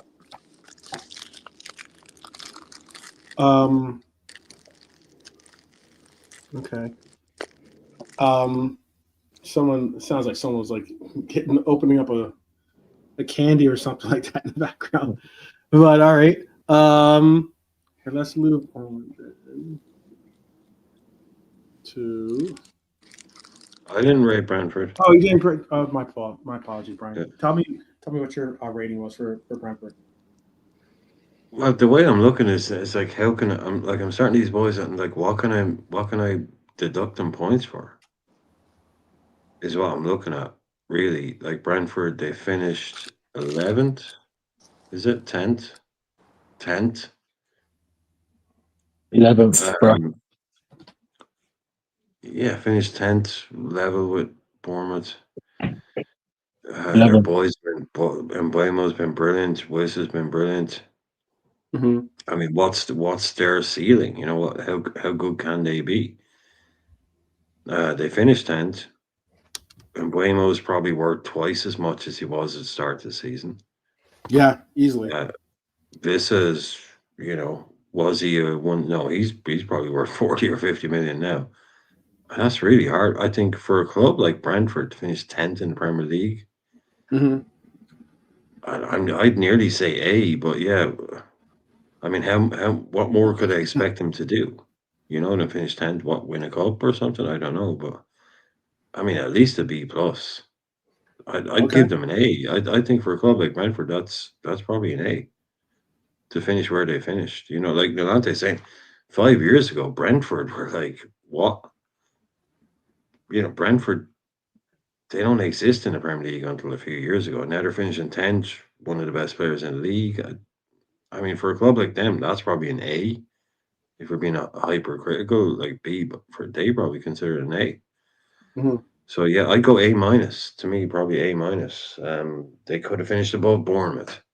Yeah, that's the only thing I could say to them. If they'd scored another couple of goals, they would have finished above Bournemouth. But other than that, I think for them and their objectives, I think they probably hit them all. So I personally, I'd give them an A. Okay. All right. That's fair. Certainly fair. It's gonna be interesting to see what happens with Thomas Frank. I think he is a coveted coach that could be in demand. I think he's a bit fruity, if you know what I mean. I think he's a bit of a maverick kind of, so he probably doesn't interview very well, if you get what I mean. Mm-hmm. It's sort of like he's probably a bit too kooky for like the bigger clubs, maybe. But he's at the perfect club for him right now, by the looks of it. They let him do what he wants to do. They trust him. He trusts them. Right level of player. It's a really good match they've got there. So I wouldn't be, yeah. He'd go to Bayern Munich and he'd lose a couple of games and they'd sack them. You know what I mean? Mm-hmm. He'd be that kind of guy. He'd get a big job and it wouldn't work out after 3 weeks. And they'd be, oh, told you, Brentford coach, he's no good. I think he's really Ten Hag. perfect manager. Ten Hag. Oh yeah, it's got finished off. No, it's just a kind of perfect manager at the perfect club. There's a real good synergy going on there now. It won't last forever, but he should get a bigger job. Definitely, he should be given the opportunity at a bigger. I think I was just going to suggest though that he'd be a better match with Leverkusen than I'd say Ten Hag would be. Yeah, no, you're bang on. In that kind of environment, that kind of German environment where they don't care about the kind of big name, he will get a lot more time, and it'd be more about how he plays and that kind of stuff. Yeah, but he is right now. He's knocking out the park at Brentford. Okay. All right. Well, from Brentford are more the players. From Brentford to Bournemouth then is where we're going to find ourselves. In Bournemouth, I gave looks like for some reason it looks like a B minus on there, but it's a B plus. I gave Bournemouth a B plus because their coach deserves huge credit this year. He's a very talented coach, put together with some really, really talented players. This team smashed Newcastle. They slapped Forest. They played fearless, high-pressing football. Dean Huijsen became a star in this team, and now he's headed to Madrid. You got to give credit where credit's due. Bournemouth, Kirkhez, obviously, is a name that we all are looking at, but there are other names on Bournemouth's roster that were very, very talented within themselves, and I gave him a B+. I don't think this was the a Premier League record-setting point tally for them, but it was a good year. 9th place for Bournemouth. I don't think anyone really had that probably in the beginning of the year setting. But I'll ask JK, what will you have Bournemouth at if you're giving them a grade, Professor? Professor JK is on mute. So I will go to Volante, who's also on mute, but let's see if he comes off of mute. Yes. Volante. Bournemouth, yeah, man, they're done well. Look, again, I'm going to take it back to Gary O'Neill, similar to Wolves. Gary O'Neill came in, done a great job for them, stayed up, they're in a decent position, and he got sacked. Obviously, there was a lot of anger from the fans. See, the man that we got, Richard Hughes, made the decision, said they want to play a different brand of football, stylish. Look at Areola. It was I wouldn't say well known, but it wasn't like an Arne who kind of thing. He was a decent manager in La Liga, very good play, and he's took Bournemouth, a little bit, another level. They were thereabouts near the top 5 Europe, and they were thereabouts, just kind of falling back a bit, but they've kind of took points from all the big 5, beat apart from us. Mm-hmm. They've beaten us, and even one of the performances of the season, which I was watching the overlap, and they were talking about, I think Gary Neville said, would be when they battered Newcastle 4-1. And that was in Newcastle, they're in form with Gordon, Isak, they're on fire. They won Newcastle, I remember, 6-7 games in a row, and they battered them. And then, Kirkez, scored in Clivert. Clivert, Semenyo, they had Otara up front. Let me pronounce, oh God, I can't pronounce his name. Ivan Nielsen, that's it. Ivan Nielsen, the Brazilian striker. He's got a little bit. I'm not saying exactly like him. He's got a little bit of Bobby about him. I like the way he plays. Very press resistant. And get a goal or two. They got a good team, man. And yeah, Semenyo obviously, and Hyson obviously. And and obviously some of these players are leaving. Obviously Hyson, Perkers, Semenyo might go. And so. Very good season. I think I'll agree with you. 12. I'll go with the B-. Yeah, I'll stick with that. Okay. Let's go to Lee. Did you give a grade for Bournemouth, or do you want to give a grade for Bournemouth? Yeah, Bournemouth done well. Also, they were in the shout for possible European football until a few weeks from the end. They were still in the shout, so it's a good season for them. He's really impressive, isn't he, Areola? Because he hasn't got an awful lot of.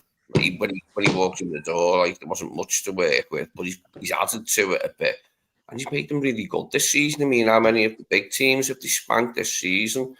They did manage to do us, but they did everybody else, mate. City, Arsenal, United. They all got a bit of a mauling off Bournemouth, and more than once. Some of them, I think City got beat. No, Arsenal got beat twice by them.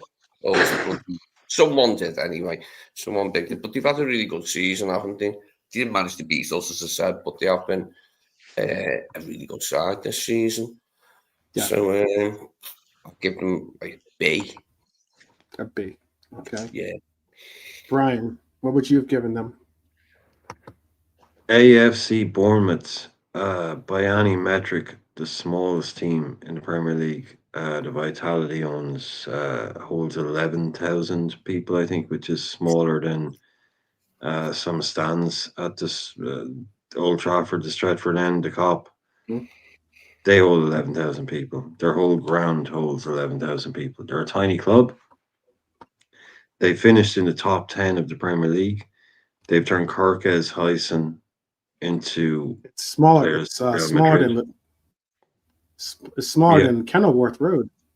It's Luton Town's the smallest club. Exactly. It's the smallest ground in England. I thought Luton Town was small. They're smaller than that. Yeah, small with the strangest badge. Fuck you, that guys. club badge up there, the emblem thing. Looks like a go or something, doesn't it? It's weird, that one. So you Go ahead, Brian. Excuse me. Go ahead, Brian. No, you broke it. You fucked it. It doesn't matter. Sorry. I was dying to come out there about their badge being mad. Sorry. Yeah. Well, look, like, had a flow going, honestly.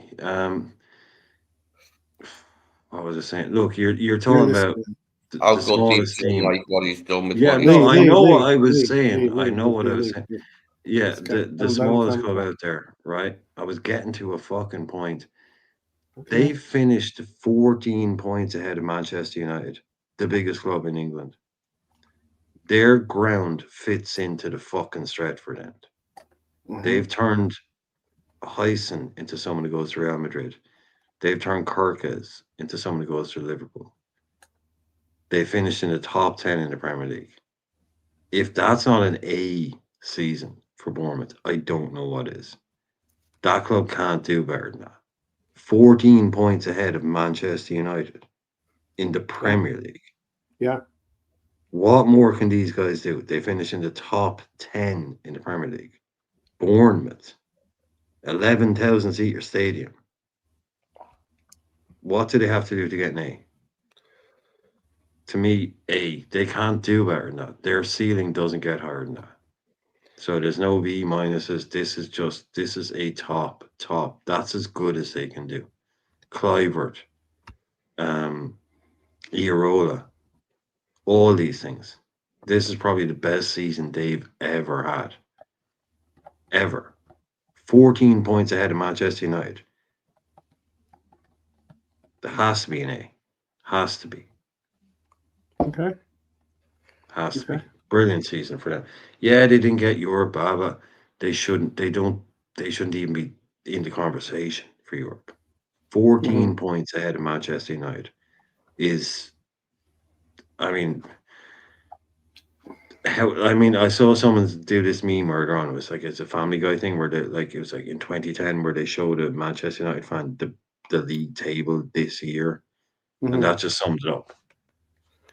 Like, the idea that Bournemouth are ahead of them by 14 points. If you said that to a Manchester United fan 10 years ago, Bournemouth will finish 14 points ahead of you in the Premier League. Let that sink in. I get you. We get you. Before Iraola walked in, the Bournemouth job was just keeping them in the league. If you did that, that was enough. And Gary Monk did that and got the idea they're even in the Premier League. Lee. I know, yeah. Madness. I understand was that was.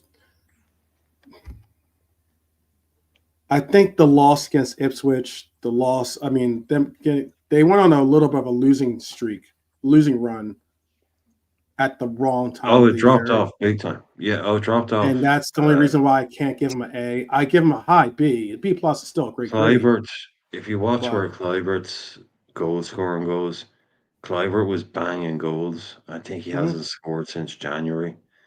Like, he dried up big time. Yeah. And you can actually track the way that, like, something kind of happened there a little bit. You know, they were probably on course for like 65 maybe, which would have brought them up 7.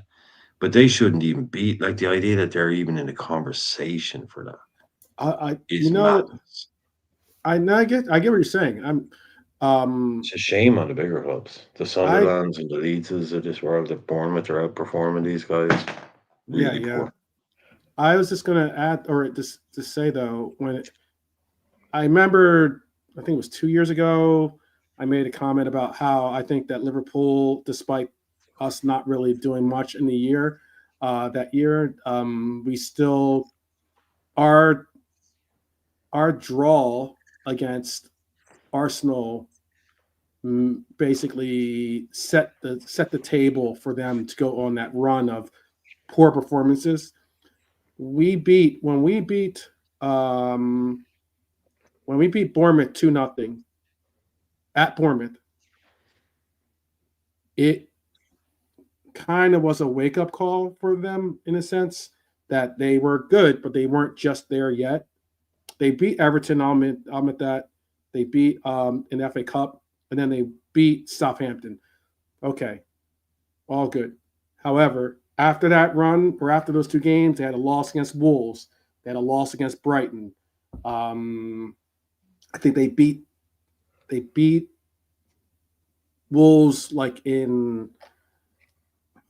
was in the FA Cup. They beat Wolves in a shootout, I think. I think it went to a shootout. I might be wrong in that one.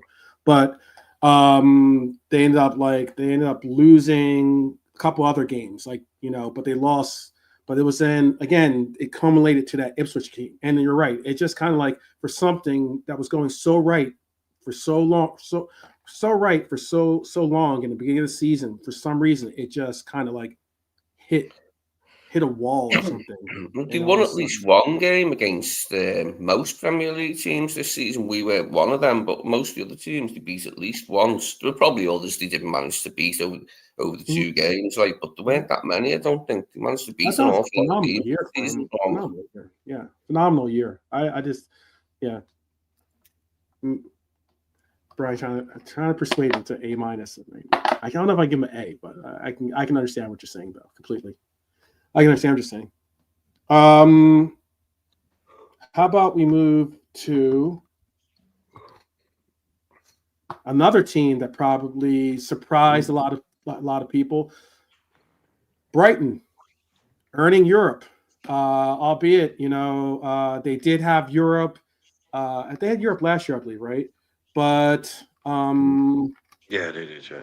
Didn't go too well, did it? No, it went badly wrong. It went really bad. Yeah. And it's probably the reason why they ended up moving on from their coach, or one of the reasons at least. But Fabian Hüsler, youngest manager in Premier League history, by the way, took over. He's a child.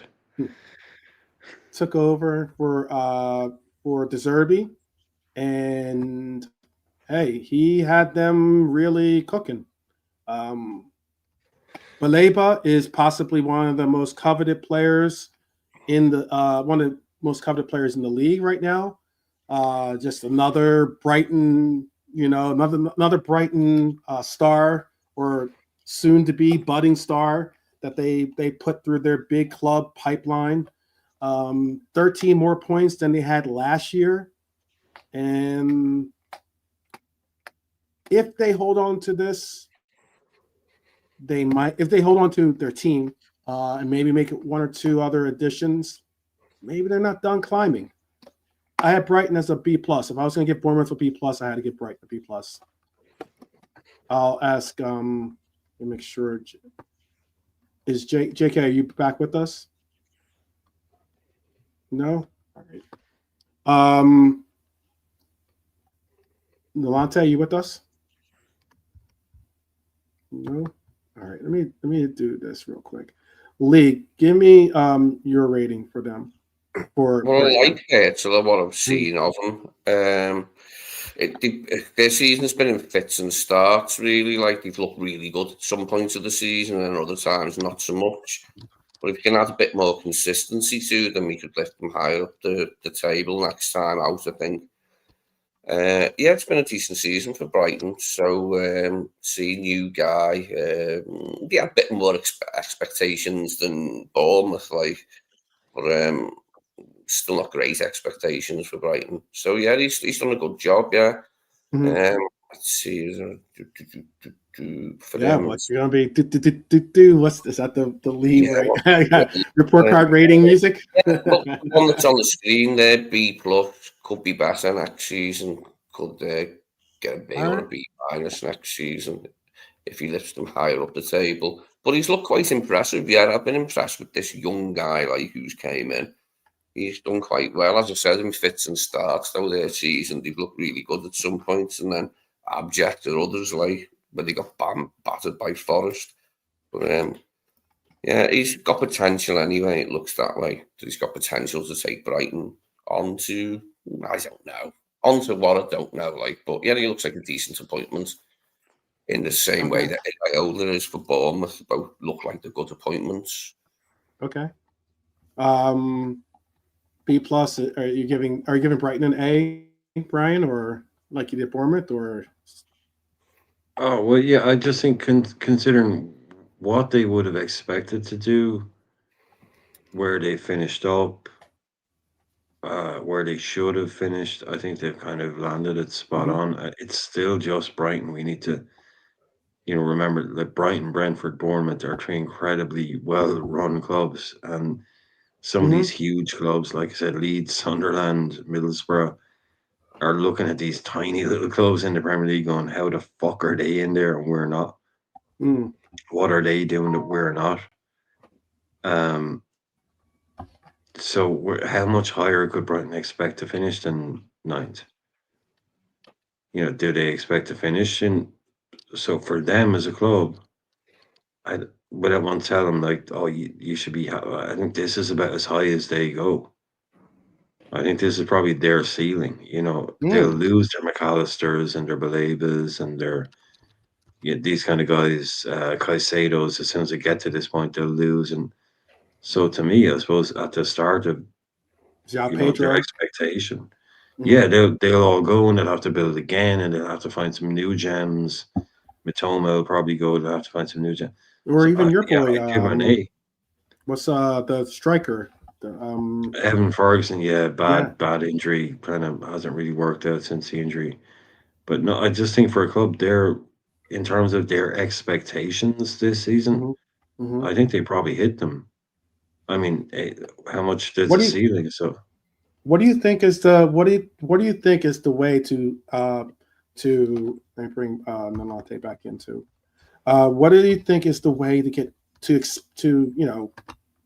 break through that glass ceiling, I guess you call it? Yeah, that's the eternal question, isn't it? How do you become one of those top 6 clubs? Yeah, because they've had some incredible talent. I mean, you just said it, Caicedo, Baleba. They've had obviously McAllister. It's nonstop.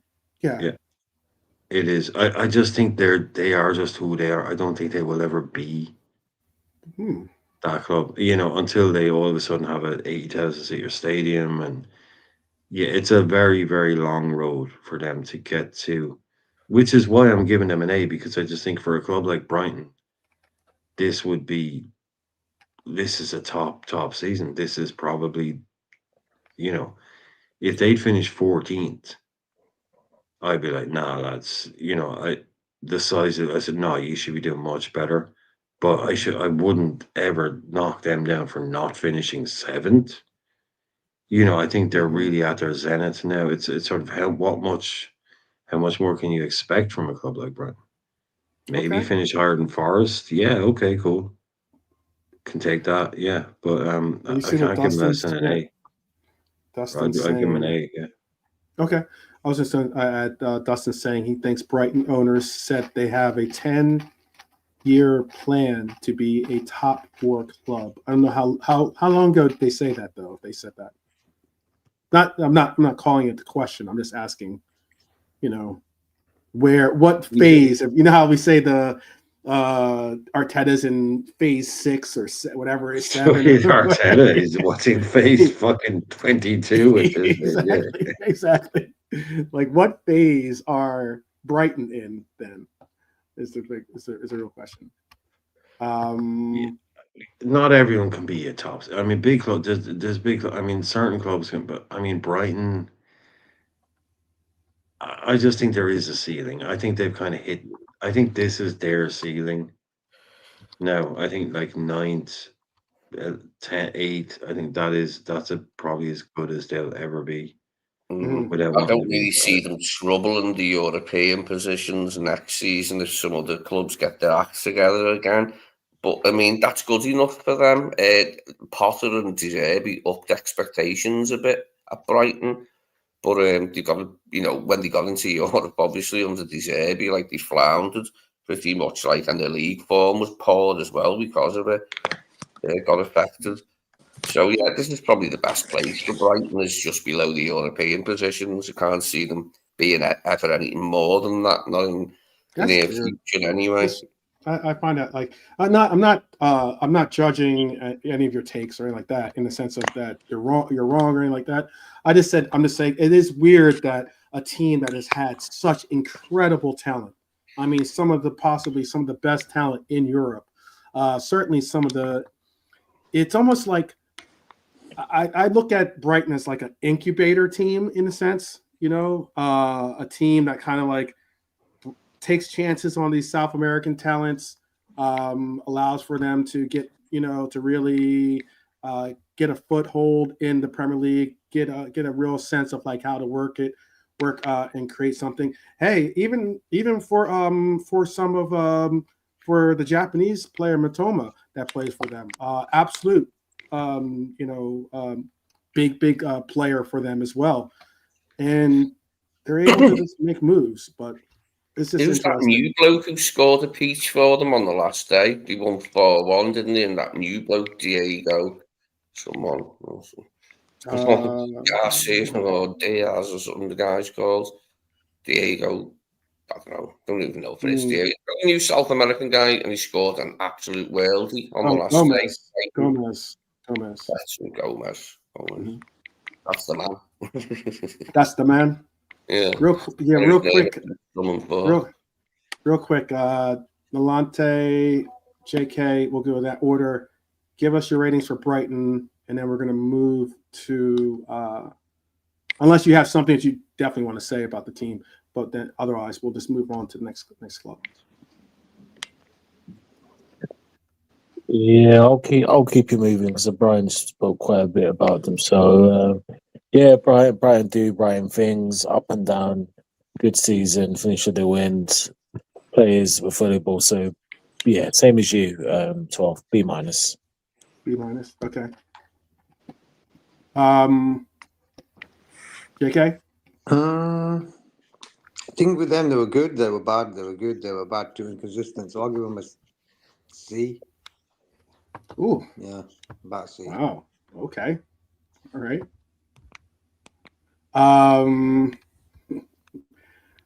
I think possibly you could argue this team was possibly one of the biggest surprises of the year. This next team, at least. And bring it in there. And for Forest, they held on for a long time in that top four. We're really, really starting to push.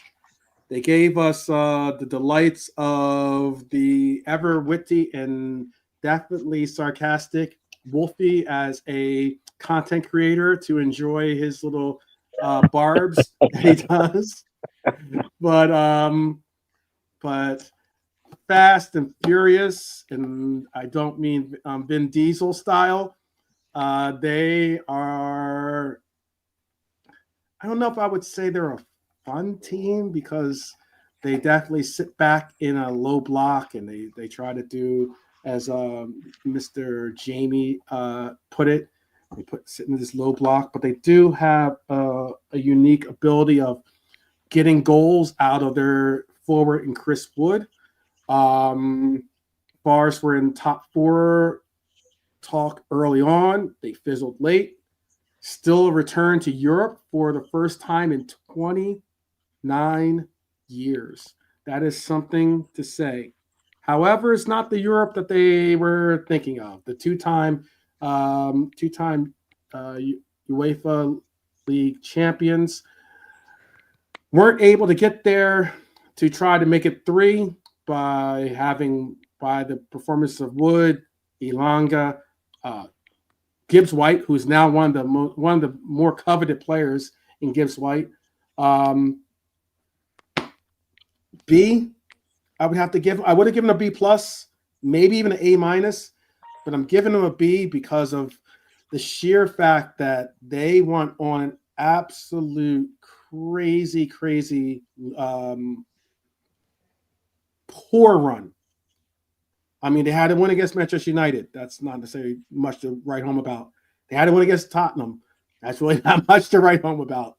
They had to win against West Ham. Again, not much to write home about. But Villa, Everton, City,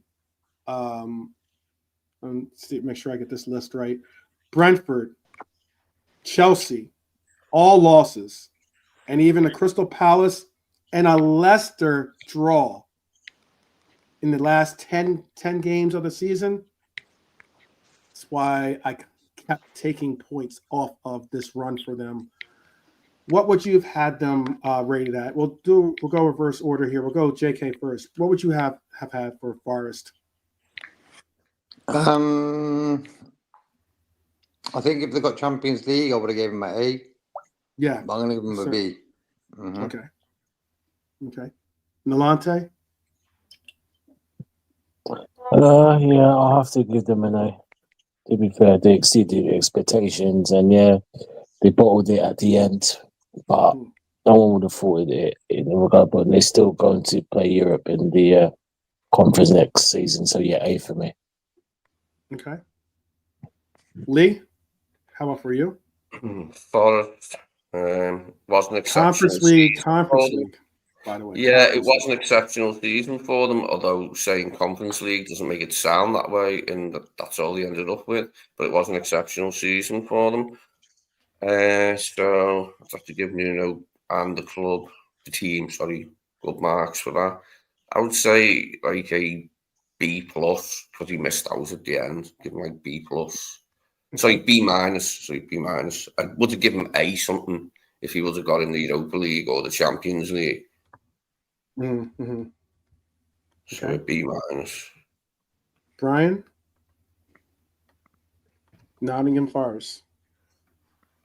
Yeah, I mean, it's rough because like at the start of the season, if you'd said to those guys, would you be disappointed if you failed to qualify for the Champions League? They were like, fuck off. We'd be just, now you're kind of saying, like, we're happy just to finish. Would you be disappointed if you don't make Champions League? Because of course we would. I mean, when you've been fourth or third all season, yeah, okay, maybe you would be a bit disappointed if you don't make it, But if you're just judging it purely on like start of season expectations, it's got to be an A for them. I mean, just to be that high, they've done, Matt Sells and Chris Wood and all those things they've been doing. But yeah, there'll be a tinge of disappointment that they didn't quite, maybe get it. But can I ask you this? Hard. I know not to. Don't mean to. No, go ahead. I was going to ask you just what you just said though. By what you just said, could it be though? If you had said in the beginning that they were to hold on to Champions League, I think everyone on this panel would have given them an A.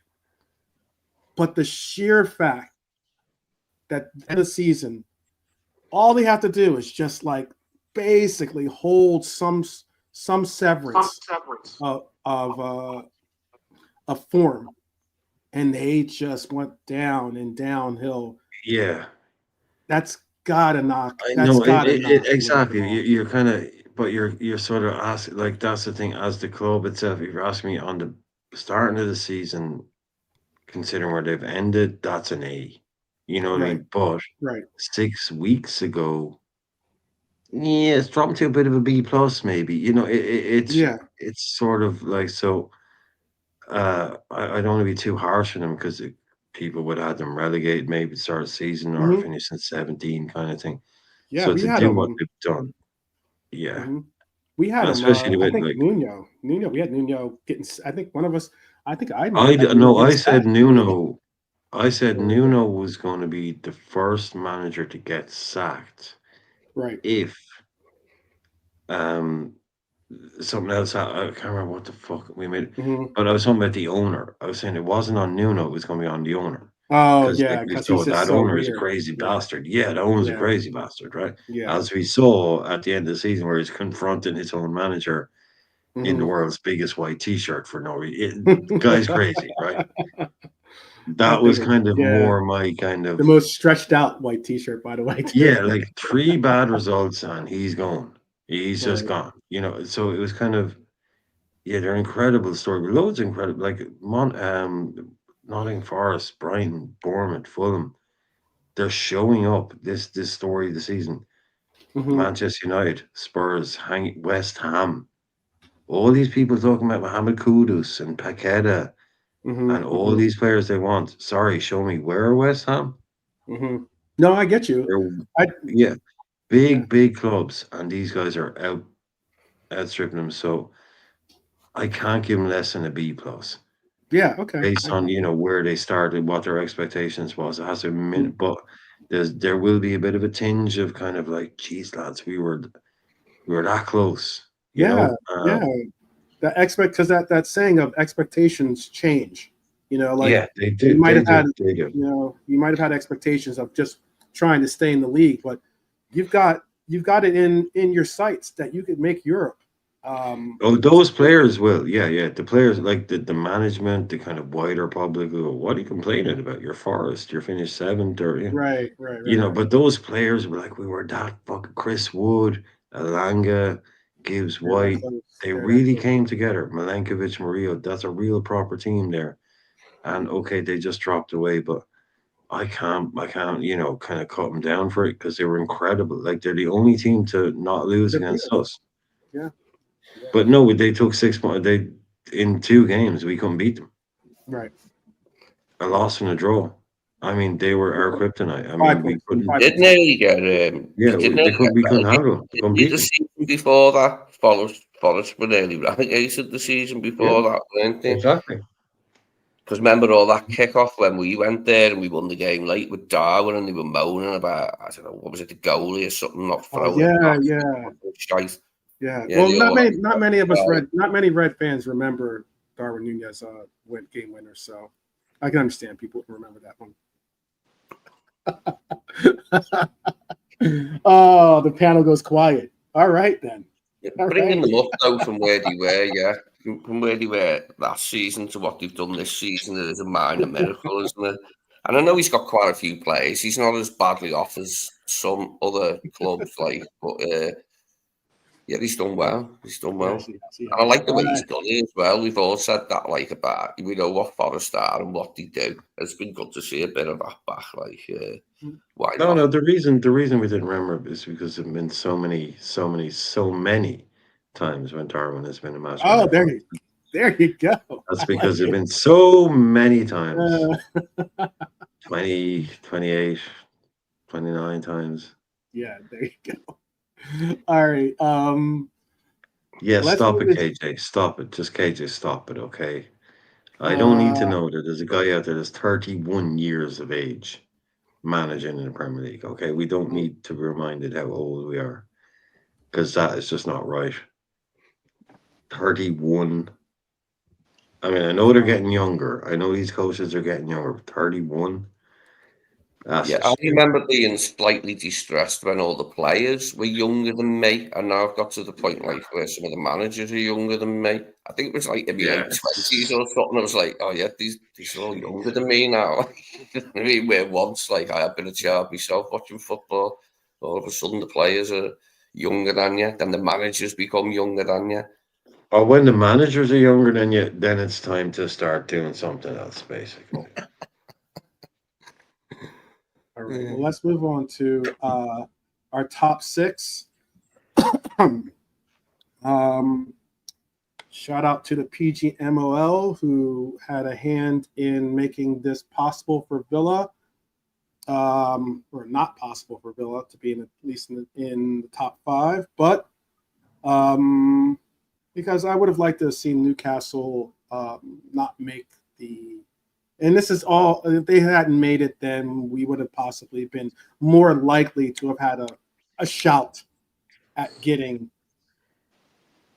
not the Olympic diver, but Isak. Okay. But now that they have Champions League, it's a different story. And Villa is going to have to settle for Europa. And it is an interesting thing. So close, so cruel. Champions League football was right there for them. They had possibly one of the best runs towards the end of the season with a lot of wins, but unfortunately they ran into a team at Old Trafford that were fortunate to get a young, inexperienced referee, and they dropped to the Europa League. Fans will certainly remember the ride, but not just, but more likely they'll remember the fall, unfortunately, of Villa. And although they ended up 66 points tied with Newcastle on points, but lost on goal differential. I gave Villa a B. I would have given them a higher grade if they had just gotten over the line. But I had to give them a B. It was a good year. Obviously, they got Europe. They got Europe. Maybe if anything, if anything, this is what I would say, and then I'll open up to the panel. For Villa, especially with Emery, who is Europa is certainly a league or a tournament that he does well in. And considering Spurs won Europa, considering that Manchester United just got to a final in Europa, considering that there's no drop downs from the Champions League into Europa, I think Villa has to be one of the early favorites possibly to win that tournament. They have to be, but we'll see how they perform. I'll open up to the panel to see what they feel. I'll start with Nolante this time. Nolante, what was your feelings or what was your rating on a Villa? Oh, is he on mute? I gotta see. Hold on. Yes, he is on mute. My fault. All right, well then I'll go to JK.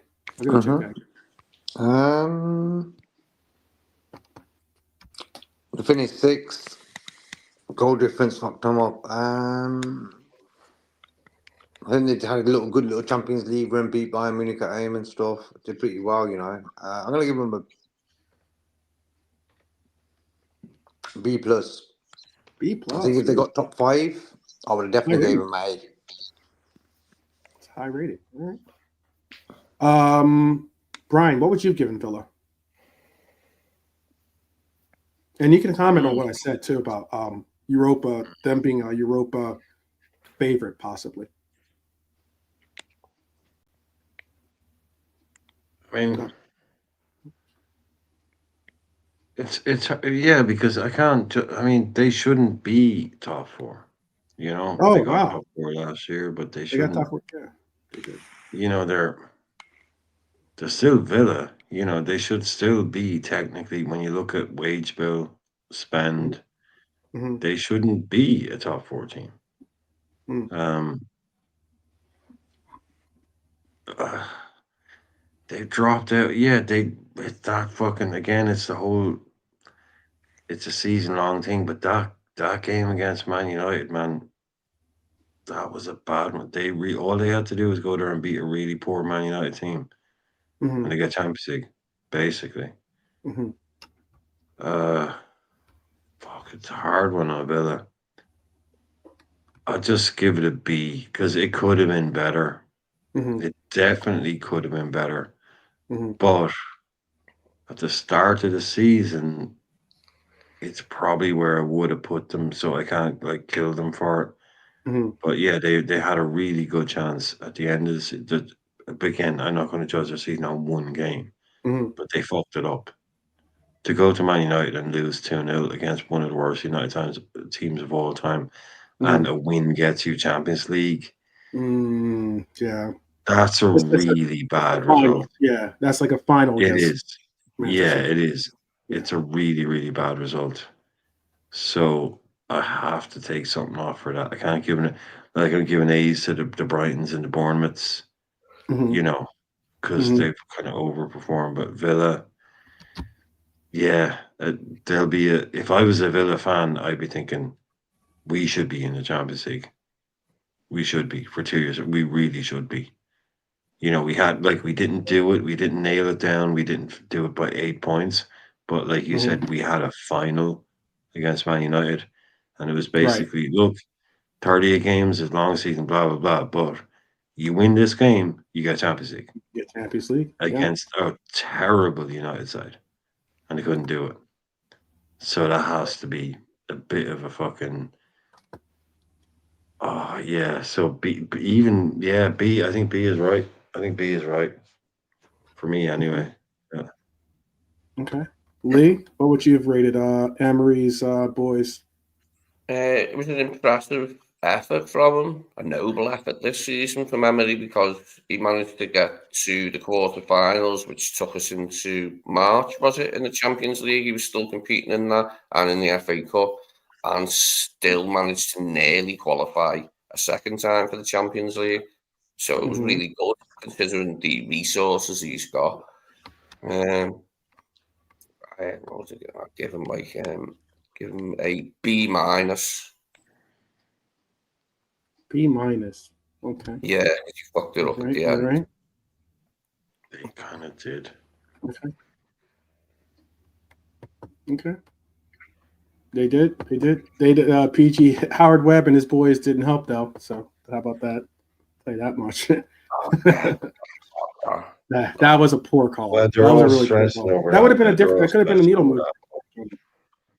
Yeah, you got to go ahead and do it. They still lost 2-0. Yeah, they still lost 2-0. They still lost 2-0. One decision, cool, okay, bad luck, but you got bet 2-0 by United that just got knocked. I mean, literally an awful Man United team with nothing left to play for after getting knocked, after losing a final. They were there for the taking.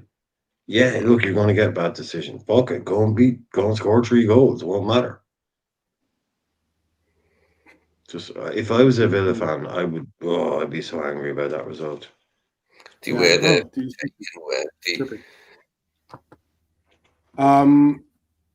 the team that they drew with in the sense of points, but ended up losing towards in the sense of placing, and that was not Forest. That was Newcastle United. I gave Newcastle United an A minus. I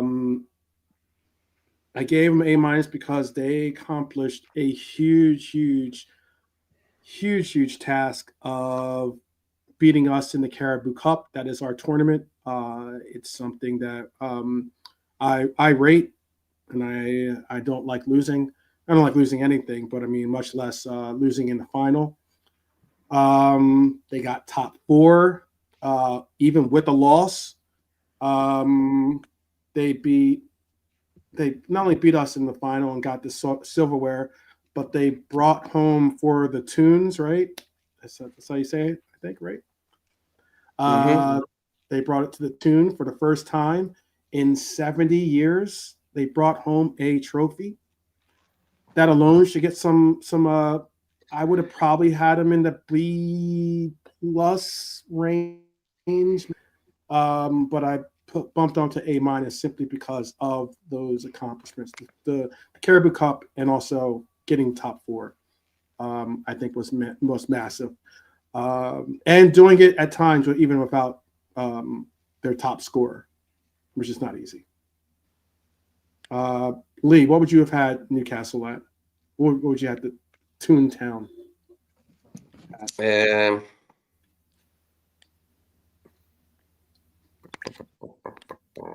With their resources, Right.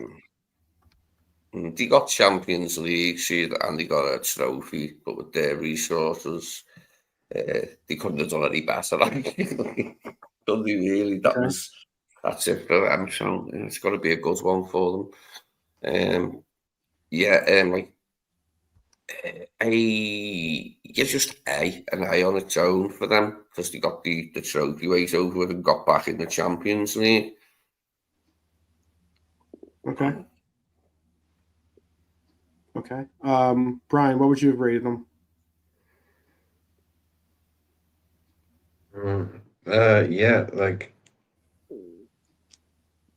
If I'm a Newcastle fan, Yeah, a trophy, Champions League. Can't really take it away. It's not the FA Cup. A. I think for them still it's an A.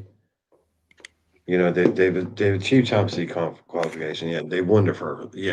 A. I think A. Okay. It's same as Crystal Palace. You know, it's just for the whole first time doing something in a long time. Also having success in the league position. Yeah, I give them an A. That's fair enough. Okay. There'll be pressure on Howe next season to get out of the group stages, won't there? Because he didn't succeed last time he made the Champions League, so there will be some pressure on him, I think, this time to get out of it. There won't be any group stages, man. There won't be any group stages. There's no group stages. There's no group stages. Just, yeah, shit. What is it now? The thing, it's the league. Well, you know what I mean, anyway. Yeah. They'll go. They're in the Champions League now. They can attract to get to top 8. Do you think they have a top 8? Do you think they have a top 8? Do you think they have a top 8 team? JK, do you think they have a top 8 team? Meaning top 8, meaning not in Premier League. I meant in Champions League. In that kind of that ilk. Because that's now the mark that you place yourself. You're trying to get top 8 so that you don't have to go through that, extra 2 games. For the Champions League, yeah. For the Champions League. I said, the top 2 teams should automatically qualify for the quarterfinals. I think that would give teams a bit more of initiative to do well. So imagine we had that. We finished top with Barca, and we both got a bye to the quarters. That's what should have been done before the competition even started. So us finishing top really weren't great in a weird sort of way. But for me, Newcastle, I think it all depends on Isaac leaving or not. Yeah. And give us your grade too for him as well.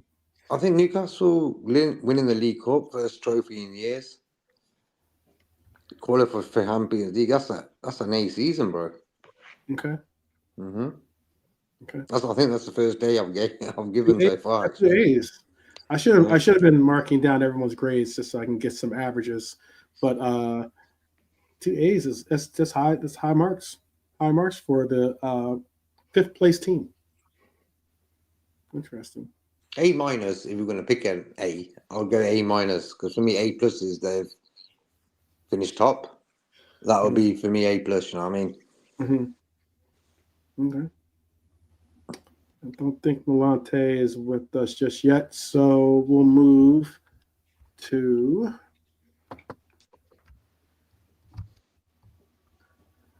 the winners of today's competition.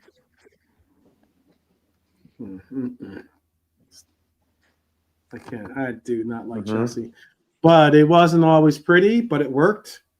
The youngest squad in the league playing what some would call methodical football, grinding their way to a Champions League qualification. Maresca's made some people believers, some still on that borderline of being skeptics.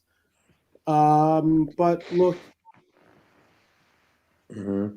it's top 4 for a team that was in 12th place, I think, or something like that last year. For a team that was basically fortunate to get Europe in at all last year, and a team that ended up this year getting a 4th place finish with 69 points. After spending 200 billion. We're gonna have that. Yeah. You do have that. Well, then what would you have given them? I gave him a B+. As much as it pains me, I gave him still B+. I took away a couple of points because of what you just said, but yeah. The winner trophy, got top 4, spent so much money, unbelievable. I'll go with the B as well, bro. Yeah. No, I'll go with the C+. because of the money spent in the last 2 years is like out of control. Okay. Really, really, when you look at it, they should be challenging for the top spot. When you really look at it, with that money spent. Okay. By the way, it ends up being more teams than I thought they were going to be, but I'll comment on that in a second. Brian, Chelsea. I know you don't like Chelsea. You like Chelsea. You hate Chelsea even more than I hate Chelsea. But what would you have given them a grade?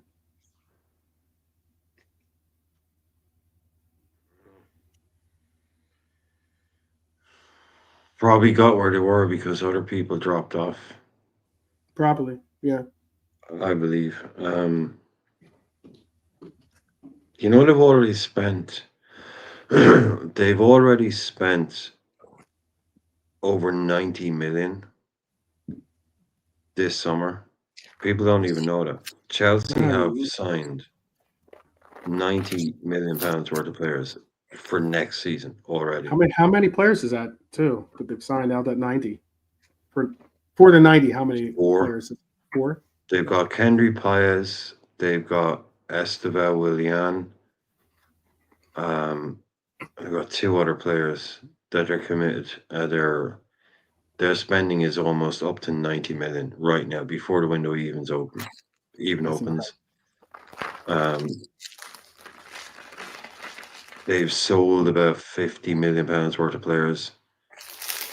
Mm-hmm. Like that's Chelsea. That's the money they spend. That's what they do.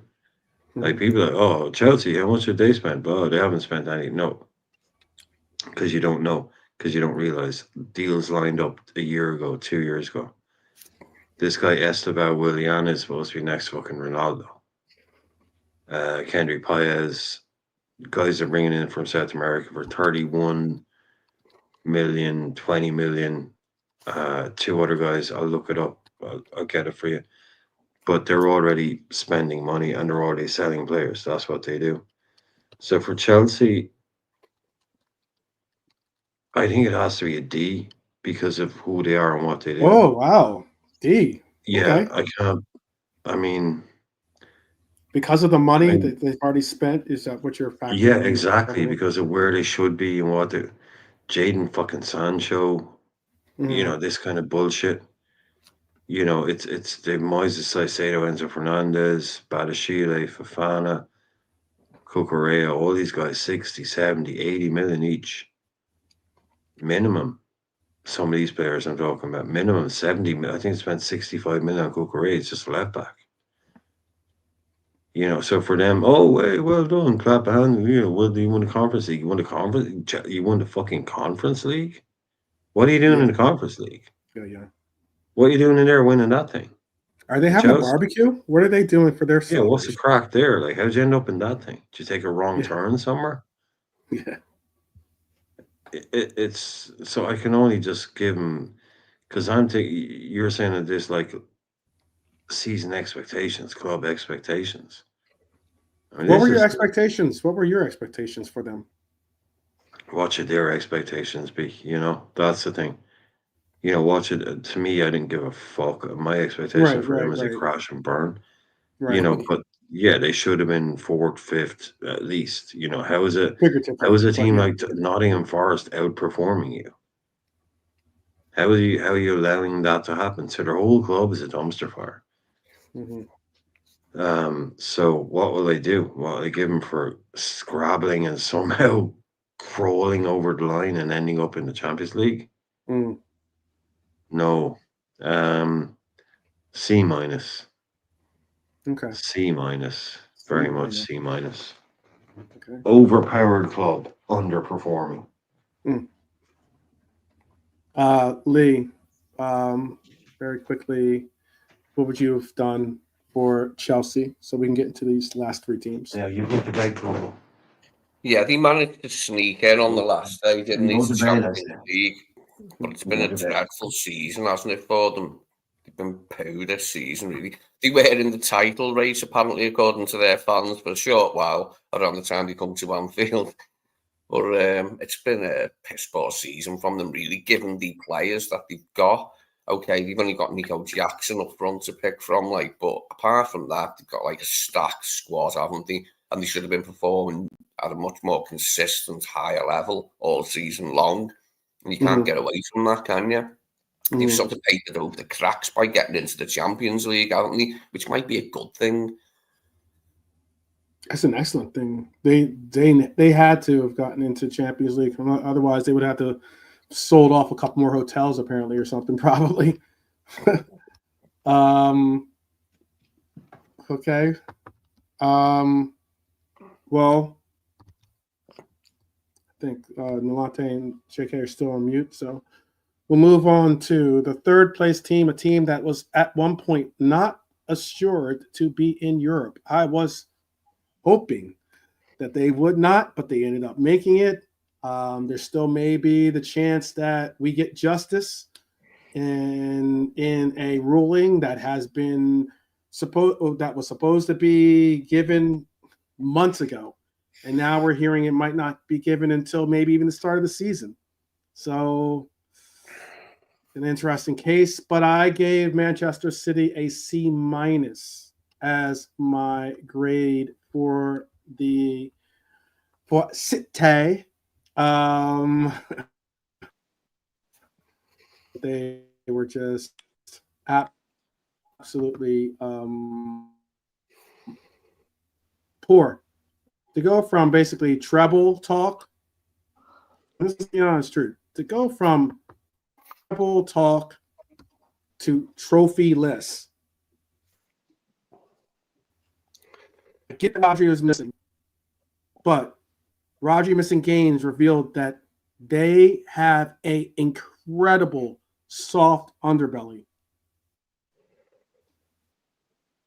Pep called it. They're not the same. Pep called it as one of their most off of Liverpool.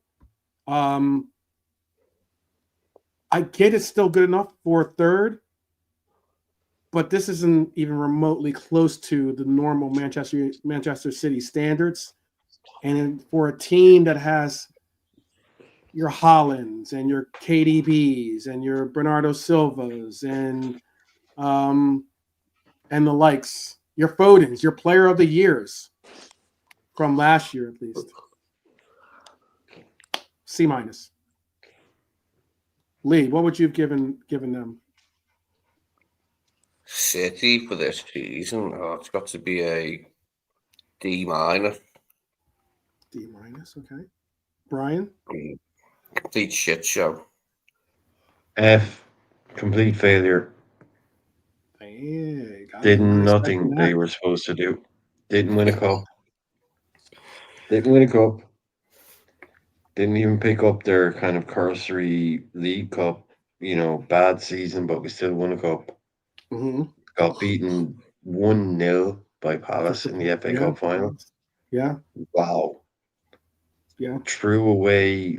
They were a non-entity in the league for the entire season. Yeah. Scraped in.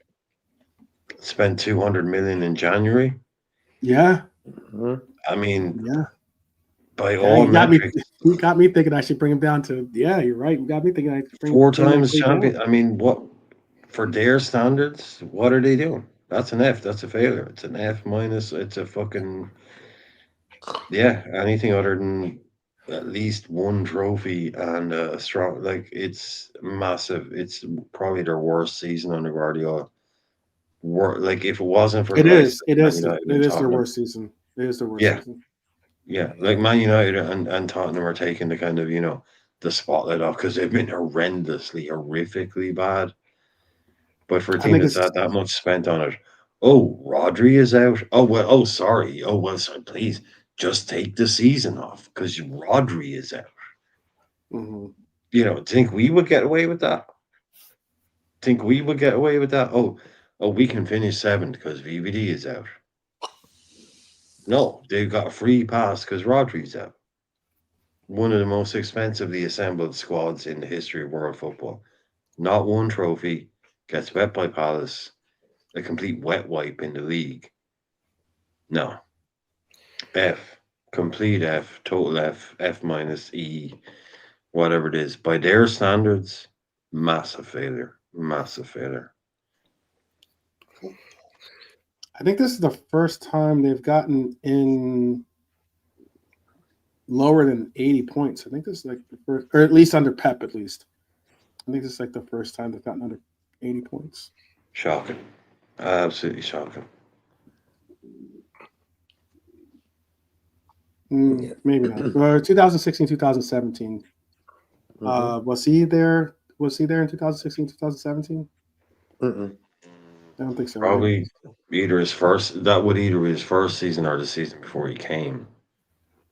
Man, even I did well in his first season. But stop it, Coco, will you? I mean, he's there about 9 years now. So. Yeah, they deserve an F, big time. Wow. F. Spending that way. Is that what you gave? What'd you give him, Lee? I said D- initially, D-. but like, what's the lowest number? Sorry, what's the? You can give him a U. Apparently, I guess now we're doing ungradable. Ungradable. You could go all the way to Z. Z. Give him a Z. Okay. Z. Give him a JZ. The thing with Pep is, like, I've heard that argument that, it wasn't only Rodri's injury, we struggled with injuries all season. It's like, you've got 1,000,001 players to pick from, and the loss of one player damaged you so badly that you just weren't able to function, and that's the long and short of it with City this season. 200 million in January window. Players all the time. There were always players available to put out a decent team, but a decent team for them without Rodri is not good enough to compete. No, 200 million in the January window. Yeah, that's mad. It's this whole thing about Pep being like the greatest of all time, possibly as something as a manager. But if you let your squad get in a position where the loss of one man sinks you, then you can't be that. You can't be the greatest ever, surely. This hurts that lineage, certainly. Do you want to say something before we get into the bridesmaids? Man City are definitely an F. And I think, I like Pep Guardiola. I think he's a top manager. He's done well, won 6 Premier Leagues, 1 Champions League. But I think sometimes, when you look at Grealish, for example, at Villa, he had a free role. Let's get it straight. That guy could do what he wanted. You know what I mean? He could drink a cup of tea and eat something and still play and just get the job done. And I think when you go to a top team, you are so controlled. It sort of gets rid of your talents that the team bought you for in a weird sort of way. And I think Pep does that a bit too much sometimes. I think he gets so robotic in the way he wants to play. Like, for me, I don't really like watching Man City play football. Over the years with Klopp and Pep, I'd rather watch Klopp play. And if I was a Man United fan, I would say, you know what, I'd rather watch Klopp's Liverpool than Pep's Man City. I think if Pep don't go great guns next season, he could probably leave before the season even finishes, bro. Because that's how high he's took his own image and expectations that high that anything what he's had this season is like a failure, you know what I mean? We were giving him an F, me and Brian. Because for me, that is a failure season. Especially after you spent 200 million in a few months ago. I get you. That's crazy, man. That's a lot of money, bro. When you think about it football-wise, Ipswich Town and Brentford and all these teams, they can do that. You know? So, bad season for City. But that don't mean that's why we won the league. I hate that, you only won the league because Man City weren't at the races. Oh, no. Fuck, yeah, absolutely not. We were just a better team anyway. We just got our job done. They were poor. Yeah.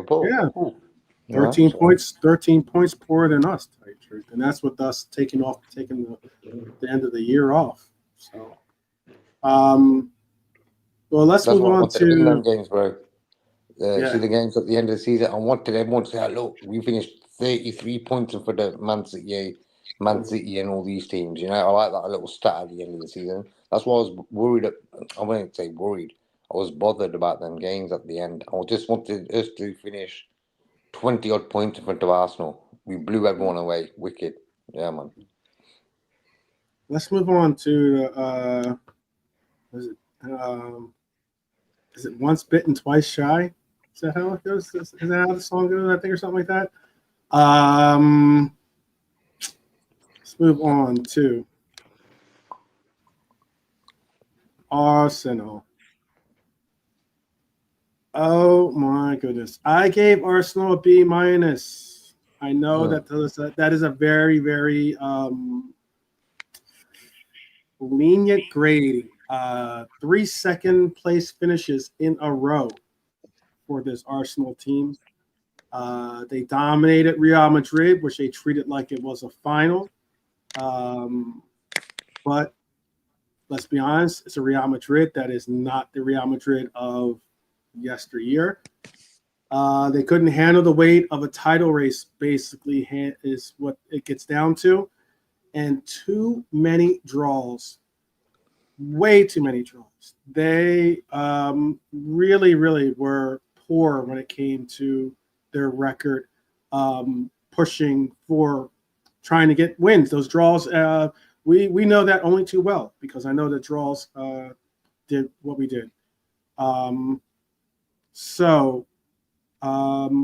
Arsenal, I'm going to ask Lee real quick, and then we'll go to JK. Big up to Brian, by the way, for sticking with us. I know it's late. So what would you have rated Arsenal? Excuse me.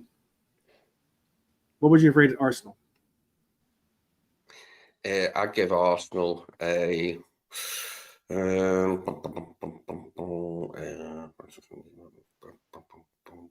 B plus. B plus. Sorry, no, a B minus, not a B plus. Okay, let's say B plus. The saving grace was the Real Madrid thing, like managing to knock Real Madrid out of the Champions League. That was the high point for them. The rest of it was substandard for them, really, wasn't it? They finished miles behind us at the end, really, like, didn't they? All right, JK, how about for you? I'm going to give, I think it's a fail as well. Probably I'll give them an E. Yeah, they got second, but what did they win? A corner? A penalty? You know what I mean? They didn't win nothing, bro. For me, a team that spends that much money over the last few years, they should be winning titles and maybe even Champions Leagues. They've got some top players in that team as well. It isn't that they've got average sort of players, bro. They've got some world-class players in there. Saka, Saliba, the pick of the two. Gabriel, the goalie's pretty good as well. The problem with Arsenal, number 9, the goal scorer. And until they don't get that, yeah, same as United, they've got the same problem. So I'll give Arsenal. Let's go E. Okay. Poor season, bro. Wow. Okay. What was your grade for them, Lee? B minus for Arsenal. Okay. Yeah. Wow. Yeah. No strikers signed in January was big for them. I agree with that. It was just deja vu once again, and they just ended up coming up short, but it couldn't happen to a better team than Arsenal. Because that leaves us with the valedictorian of the league. Honestly, it's obvious that I didn't give out any A pluses, but I still thought that Liverpool had an exceptional season. I probably would have given them an A plus if they finished the season with the wins at the end of the season. Then if we'd broken into the 90 mark, I would have definitely given them an A plus. But I just couldn't see it. I couldn't see past that, to be honest with you. But it doesn't mean it wasn't an exceptional season. It was. Let me repeat myself. Let's talk about the champions, because that's what we are. That's what they accomplished. Arne Slot was supposed to be a stopgap, by the way. Maybe a calm reset. Instead, He lit up the Premier League with this style and with his formations and the likes. He got Mo Salah. He got Trent Alexander-Arnold playing defense. He got 47 goal involvements out of Mohamed Salah. He had Virgil van Dijk. It invigorated, revitalized, playing in center half. It's the 20th league title for us with style, swagger, and resilience. That's what we do. That's called Liverpool football. The only blemishes are our European stumble, which we should have done better. Let's be honest with you. Southampton mishap or the Southampton misread when it came to rotation and the PSG game really hurt. The Carabao Cup final. Wow, that really hurt a lot. We looked like we were outplayed and outclassed by a team that I don't think is a better team than us, but on the day they were. And make no mistake, Liverpool still pulled out an incredible year. So I gave him an A. I'm sure you guys will give him some type of form of an A rating. But Lee, what was your rating for Liverpool? And JK, what would be your rating for Liverpool? Yeah, it's got to be grade A. A plus for us this season. For Arnie's first season to do what he did, was only be an A plus. It's the highest mark there is.